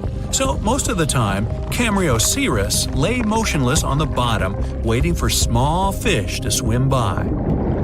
Kronosaurus. It was similar to a crocodile, only several times larger. The remains of one of them contained dinosaur bones, so Kronosaurus hunted not only in the sea, but also on land. Helicoprion. One of the few species to survive the Triassic extinction event. It did so thanks to its high intelligence and a powerful fighting tool, the circular saw-shaped jaw on its nose. Elasmosaurus. Its appearance resembles a giraffe, only twice as big. And these guys were real travelers. They swallowed small rocks to grind their food. 300 rocks from all over the world were found in the remains of one of them. Colossal squid. It weighs as much as 2 polar bears and is 5 times as long as a human. They're extremely rare, but still exist far out in the cold waters of our planet. Humpback whale. Like ordinary whales, they feed on plankton and small fish, using their mouth as a huge net. They use their giant tail to stun large schools of fish. Mosasaurus. Aren't you impressed that I can say these Latin names? No? Oh well. The Mosasaurus were as big as a subway car and were the kings of the seas 66 million years ago. Their jaw and skull were snake-like, and they could swallow their prey whole. Today, we can still find their relatives, the monitor lizards. They monitor where you go. Not really. Melville's Leviathan. Now this guy had the biggest teeth ever known. They were basically as big as half your hand, and their appearance resembled something between an orca and a sperm whale. Leadsichthys. They were bigger than a school bus, but they weren't hunters. Their large size prevented them from being fast, so they fed mostly on plankton. Megalodon. Ooh, the most famous ancient sea creature. They were heavier than a tank or even a small house. Some people think they're still living in the deep waters of the ocean, but this, of course, is not true. Basilosaurus. Giant ancestors of modern whales. They had large lower limbs. Perhaps it's because they used to be land creatures, but in the course of evolution, they gradually moved into the water. Cachalot. Sounds like it should have been on a baseball team. They were almost as long as a basketball court. Their brains weighed 15 pounds. That's 7 times the weight of a human brain. Say whale. Okay, whale. Actually, it's its name, not a command. One of the best swimmers of all whales. Say whale could go up to 31 miles per hour and dive deeper than the height of the Empire State Building. Shastosaurus. Though only bones remain of this monster, calculations say it was as long as a tennis court or as a truck and trailer. Blue whale. The largest mammal to ever live on our planet. Its heart alone weighs as much as a big motorcycle, and its veins are as wide as a big pot. And these guys can sing songs. Lion's mane jellyfish. The world's largest jellyfish. It has a hat 7 feet wide and tentacles as long as a 10-story building. Although they're not dangerous at all, people can still get tangled in their incredible tentacles like in a net. Portuguese man-o'-war. Although its head is very small, just like an ordinary jellyfish, its tentacles are as long as half a soccer field. And these things are venomous. They paralyze fish and anything caught in them, even people. So, stay away, huh? Most of the ocean is still shrouded in mystery, whether we're talking about dark corners or creatures that are hiding in the depths. But sometimes, it gives us a peek into scary things it hides in its cold, dark depths. Like when you hear on the news that there are some deep-sea creatures washed ashore after a powerful storm once again. Some just look weird, while others are real monsters that live at depths of more than 3,300 feet. The coldest and deepest parts of the ocean have created one specific phenomenon called gigantism. So, sea spiders, squids, worms, and many other animals, mostly invertebrates, or creatures without backbones, they're all way bigger and scarier than the versions we see in the more shallow areas. In the Pacific depths, you can see a sea sponge as large as a minivan. Or what about the colossal squid that lives in subantarctic waters and is nearly 14 times longer than the arrow squid, a type that mostly lives in New Zealand? Researchers found many of these underwater monsters in the abyssal zone of the ocean. Back in 2021, the researchers showed images of the giant phantom jelly. It was at a depth of 3,200 feet. Its tentacles were 33 feet long. Wow, I wouldn't like to face that one on the beach. It probably eats only small fish and plankton, but it can swim to depths of more than 21,900 feet. And down there, this giant jelly doesn't have enough food. How does it survive then? scientists haven't figured it out yet. And there are even more questions related to the giant squid, the biggest one ever found. This monster is 43 feet long, with a weight of nearly a ton. Imagine if those tentacles would grab your car, or something like that. They would smash it like it was a toy. There's no light in the abyssal zone. Sun rays just can't penetrate that deep. So there's no algae or underwater plants there. Local animals mostly eat snow. Marine snow is not like the regular one you build a snowman with. It consists of any small flakes or remains that fall from the surface of the ocean. Maybe even some leftovers that animals up there couldn't eat. So it's not much. But apparently, it's enough for very large creatures that hide deep down there, like giant squids. Squids that generally live at such depths don't bother going after their prey. They just wait until the poor animal swims right up to their long tentacles and falls into a trap. It may not be the best method ever, because not many animals will even swim into these dark, cold parts. But it's the method that saves energy. A giant squid eats only 1 ounce of fish daily, which is approximately 45 calories. That's nearly 50 times fewer calories than an average person should eat per day. So when a squid gets 1 fish, it saves it for a couple of days. I hope giant squids won't get the idea to go to the surface and look for food when there's not enough of it in the abyssal zone. And I hope even more that giant Greenland sharks won't get that same idea. You can find them at depths of up to 7,200 feet. They're twice as slow as we usually walk. They swim at a speed of 1.12 feet per second. Their slowness is part of the energy-saving mechanism that creatures down there need to survive. But they can speed up in the form of short bursts when they need to catch prey. But they kinda change their diet from predator to scavenger, considering their environment. There will be more leftovers falling from the surface than animals to go after. Greenland sharks grow just 0.4 inches per year, and they're mostly 20 feet long, which means they live for a very long time, sometimes up to 400 years. They also have a slow metabolism, and that's one of the main factors for their long life, too. Greenland sharks like to spend their time in cold waters.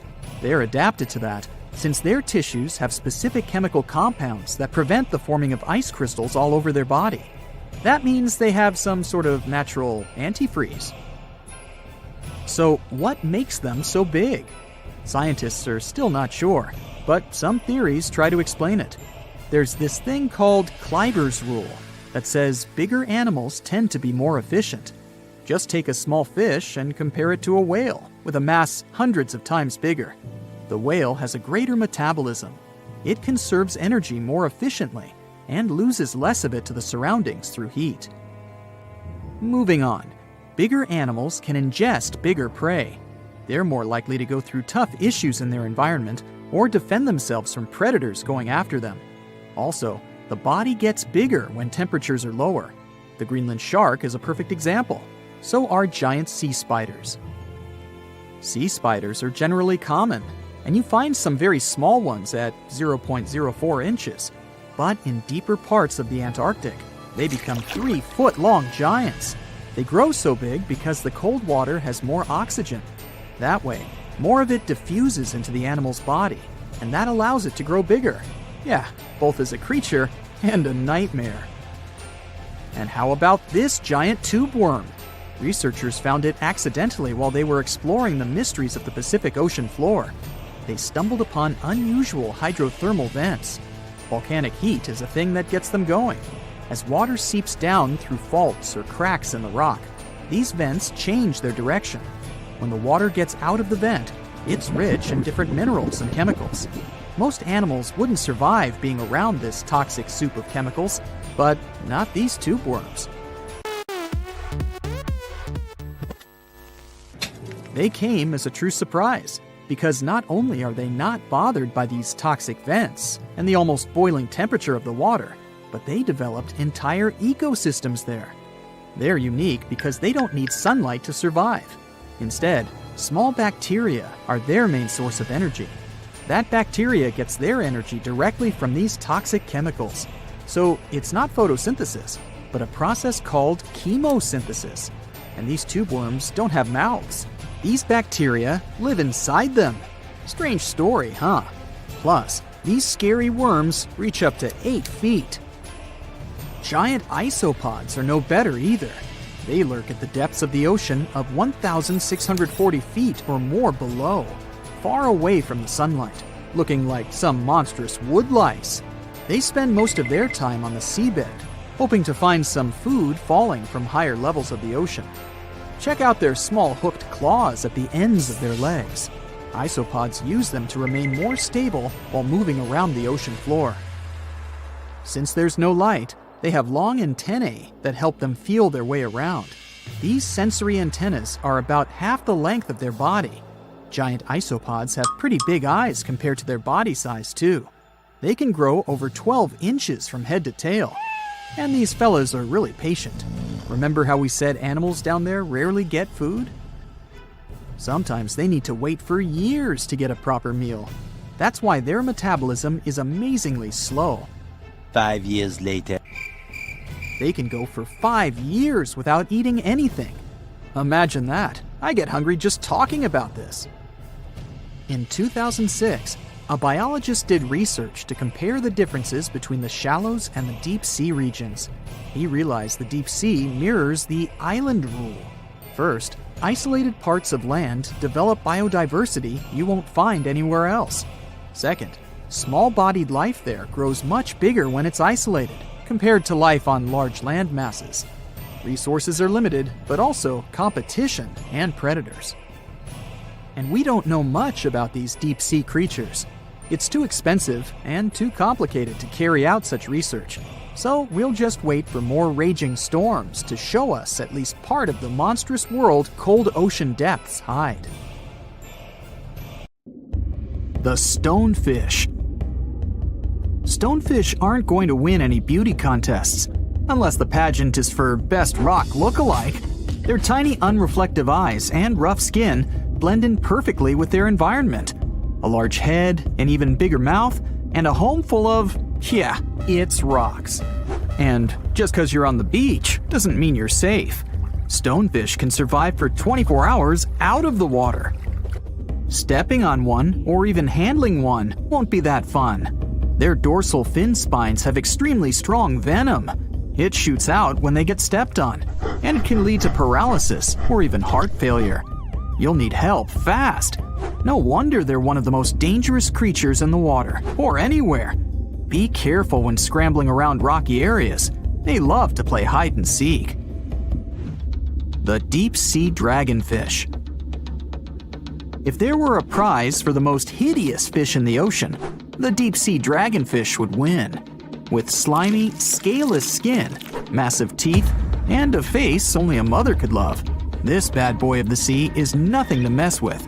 It likes to swim between 700 feet and 6,000 feet below the surface of the ocean, where the waters are the darkest and coldest. Along with some other creatures on this list, the deep-sea dragonfish relies on its bioluminescent body parts to catch prey.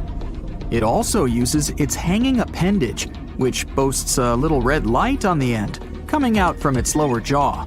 Many fish mistake this little light for prey, luring them right into the jaws of the deep-sea dragonfish. Very clever dragonfish, very clever indeed. The fangtooth. The Mariana Trench is an underwater trench with a depth of 35,000 feet, nearly 7 miles below the ocean surface. Let that sink in. While scientists know the Mariana Trench exists, it's one of the least explored places on Earth. It's also the deepest area of Earth's oceans. And although many creatures down there probably haven't even been seen by humans yet, scientists have had the creepy pleasure of getting to know the fangtooth. The fangtooth fish shamelessly lives up to its name. Just look at that thing. The fangtooth is carnivorous and feeds on just about anything it can find that gets caught in its sharp-toothed mouth. These fish rely on their contact chemoreception to find prey. In other words, they can sense chemical residue that comes off of other living organisms in the deep sea. This is because they don't have any light-producing cells on their bodies, unlike many other deep-sea fish. On top of all that, it's pretty dark down there. So whatever crosses their path, they chomp on. While these guys look pretty scary, they're not a threat to humans. They only grow about 7 inches long. Even so, I wouldn't want to run into one of these things during a relaxing swim in the ocean. The Dunkleosteus.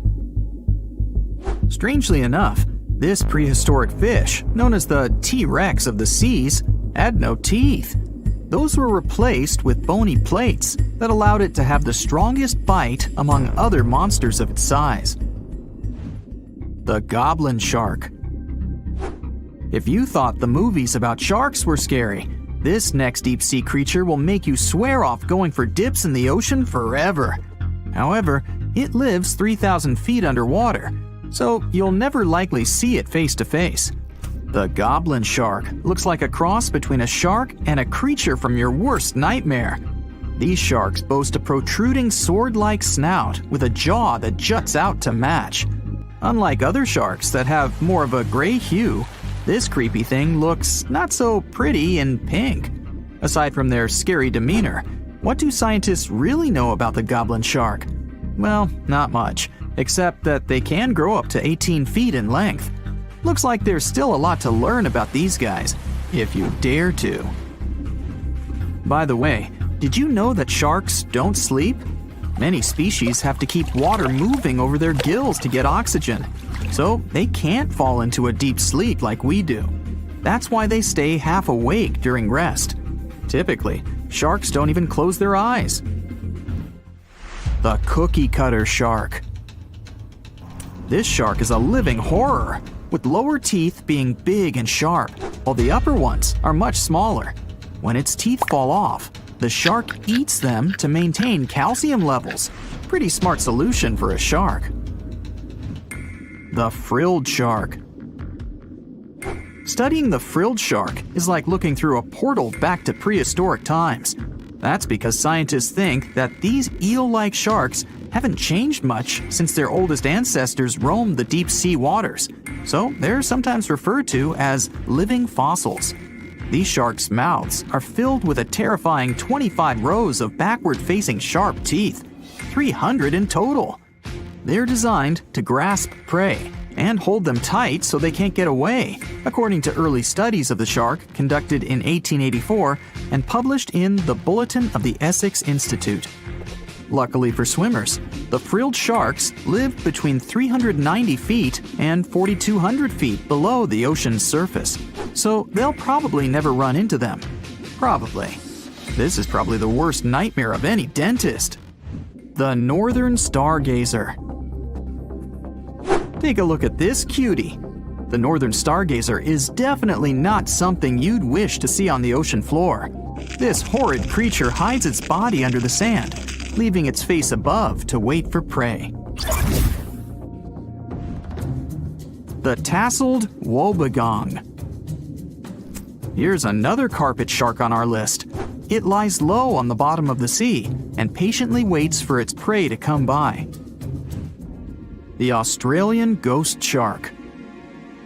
The Australian ghost shark isn't really even a shark, but a very bony fish. It's also a living fossil. It hasn't changed within the last 400 million years. Believe it or not, sharks and humans have a common ancestor that lived around 440 million years ago. Even though we both evolved in our own way, there are still some signs of that connection. For example, the genome of an elephant shark is very similar to humans. The Leopleurodon. This list of terrifying creatures would be incomplete without mentioning the terrifying and prehistoric Leopleurodon. This carnivorous marine reptile existed during the Colovian stage of the Middle Jurassic era and ruled the waters at 9 feet in length. Scientists believe Leopleurodon thrived in this deep-sea trench because of its ability to swim long distances and its 4 paddle-like limbs. While they probably weren't able to propel themselves toward prey like other animals of the area, they did manage to accelerate and attack very ruthlessly and efficiently. Additionally, they relied on their long snouts to smell prey, which leads scientists to believe they didn't rely on sight for hunting. This means they could have thrived in the dark Mariana Trench. Around 150 million years ago, Leopleurodon became extinct due to competition for prey against other thriving marine reptiles. And I think I speak for all of us when I say, thank goodness for that. Considering that scientists have only explored 5% of the ocean floor and found some of the scariest sea creatures imaginable, one can only dream of what other animals reside in the deep sea waters. Perhaps it's best to keep them in your imagination. Am I right? The megamouth shark. This shark is a filter feeder, and it's friendly to humans, although its huge mouth can look quite threatening. Like basking sharks, it swims with its mouth constantly wide open, as if it were on Twitter. The gulper eel. This deep-sea eel has an easily distended belly that allows it to swallow prey twice its size in a single monstrous bite. They have very unusual jaw shapes and can reach about 2 to 3 feet in length. Do you see that large log near the ocean floor? Maybe it's part of an old ship. Treasure, gold, diamonds, I'm rich! Well, as you get closer, you notice something. It's swimming! It's not a shark or a dolphin, it's a saltwater crocodile! Now don't panic. If you bump into one of these reptiles in the sea, it's unlikely it'll think of you as food. Crocodiles have a special valve in their throat that stops them from drowning underwater, but that doesn't mean they can't bite. Usually, they're heading to a nearby island, and the quickest way there is to body surf. They can't really take the ferry, you know. Watching one from a distance should be okay. Just don't swim to shore right away. They love to ambush their lunch in shallow water. If there's one time I'd want to see a great white shark, it's when I'm diving with crocodiles. They'll gladly take a crocodile-sized nibble, given the right motivation. The Heikegani crab lives off the coast of Japan and has a distinct pattern on its shell that looks like a human face. More specifically, the face of an angry samurai, hence the nickname the samurai crab. The scarlet-striped cleaning shrimp is a natural hitchhiker. It stands on the sea floor and waves its long antennae for fish and sea animals to go down and pick it up. Then it pays for the ride by cleaning the host from bacteria and plankton. Sea salps are often confused with jellyfish, although they're closer to Portuguese man-o'-war. They're very quick to mature, growing from newborns to adults in less than 48 hours. The Galapagos Islands are legendary. They've got giant tortoises, blue-footed boobies, Sally Lightfoot crabs, and red-lipped batfish. But if you've ever swum around there, you might have seen something really unexpected in the water. Iguanas, everywhere. These large marine reptiles eat the algae that grow on underwater rocks.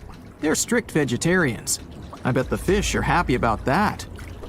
A long flat tail designed for swimming helps them move around, and sharp claws keep them on the rocks for their daily sunbathing sessions. But watch them closely, they sneeze a lot. They haven't got a cold or anything, they're sneezing out salt. A special gland keeps the salt out of their nose, and they've got to get rid of it somehow. Sounds painful. What's cool is that they don't mind us in the water with them. Because the islands have been so isolated, the creatures here aren't afraid of humans. Fish can fly too. Thanks to their wing-like fins, flying fish can soar a distance of about 600 feet, almost as long as 2 football fields. They need flight to escape from predators. The skeleton shrimp could be the stuff of nightmares if it wasn't so tiny. As it is, it looks like a stick insect, but almost completely transparent. This creature looks more like a fish from a horror movie than from Earth's oceans. The sea devil anglerfish resides at a whopping depth of 3,200 feet and has no shortage of weird features: razor-sharp teeth, a misshapen body, and an unsettling stare. But perhaps the creepiest thing about the sea devil anglerfish is the way it catches its prey. It has a fishing rod type appendage on its forehead that has a glowing light attached to the end to attract animals. Once these animals come close enough to the light, bam, they're captured by the sea devil's massive jaws. These guys are even capable of eating prey larger than they are, so their eyes aren't bigger than their stomachs. Starfish can cover their prey with their stomachs and eat it outside its body. Then, they simply bring their stomachs back inside. Well, that's handy. Their relatives, sea cucumbers, can do the same party trick, except that they leave part of their guts behind to scare their attacker. It's okay, the missing parts quickly grow back. Cockatoo squids, or glass squids, are a large genus whose members can reach quite impressive size. Yet, one thing they have in common is that their bodies are transparent, and the internal organs glow in the dark. Despite the hairy octopus looking like it's forgotten to comb its hair in the morning, it's actually its skin that's sticking in every direction. Other sea creatures have a harder time realizing where the octopus itself is this way, I guess. The hairy squat lobster lives in reefs, hiding from its enemies in crevices. If you're lucky to see it, you'll instantly notice the drastic difference between its whitish hairs and vibrant pink and violet claws. If you step on a sea urchin, you're gonna know right away. Look at those spikes. While they're not aggressive, they've got a great defense going against any creature that wants to eat them. Venomous spikes and a poisonous bite. Pick your poison, literally. They live in all the oceans of the world, so avoiding them is out of the question. They mostly hang out in shallow water, hiding in rock pools and reefs, so unmindful people step on them a lot. The long venomous spikes of the urchin look like needles. They feel like them too. They can go in quite deep, plus they release a strong toxin. So, what's the cure? Remove the spikes quickly and wash with salt water. Sea turtles are constantly crying. They're not sad or anything. The weeping is only because they excrete excess salts from their body through their tears. Box jellyfish tentacles grow up to 10 feet long, and each tentacle has 5,000 stinging cells. Not bad for a creature that's mostly just water. Their venom is strong enough to paralyze anything they want to eat. Now, if you happen to get stung, it's going to hurt a lot. Its toxins contain proteins that affect the heart, skin cells, and even our nervous system. No wonder it's considered one of the most dangerous creatures on the planet. I wouldn't recommend using sunscreen, soda, coffee, or other older methods. They don't work. Your best bet is some good old-fashioned seawater. Looks like jellyfish are the rulers of the ocean, not sharks. The margined sea lizard isn't an actual lizard. It's a kind of sea slug that dwells close to the water surface. It swims upside down and somersaults to get food. And let's admit, it looks very cute. When some foreign object gets into an oyster's shell, be it a grain of sand, a parasite, or garbage, the thing irritates the mollusk's inner walls. Since the animal can't spit the item out, it envelops it in thin layers that separate from the body.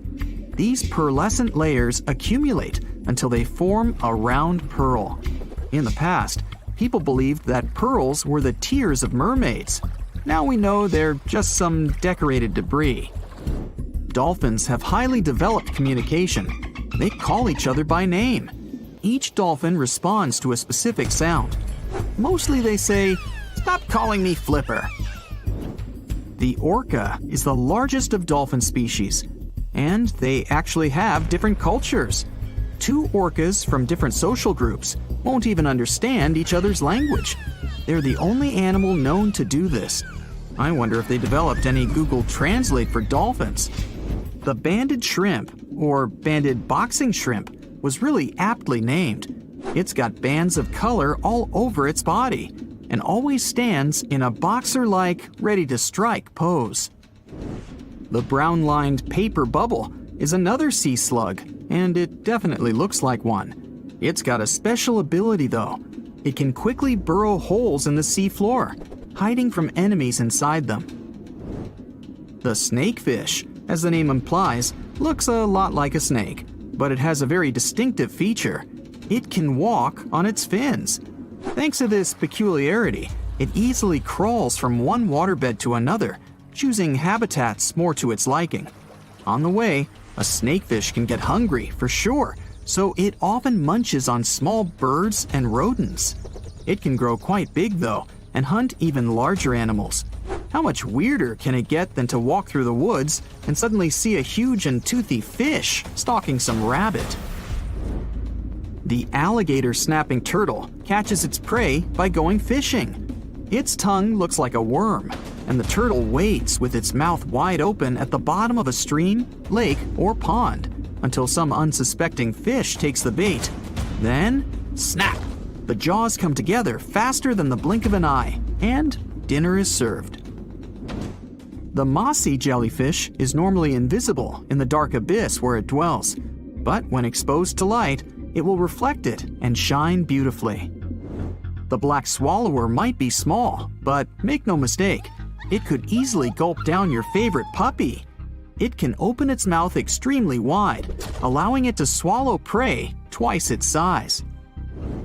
The African tigerfish will eat whatever it finds, and given its own size and that of its monstrous teeth, you can imagine it finds a lot of food. It mostly feeds on other fish, but when nutrition is scarce, it can jump out of the water and catch both insects and small birds right in the middle of the flight. It's not so big as to eat a human, of course, but the name should warn you that it can easily take a bite out of your arm or leg.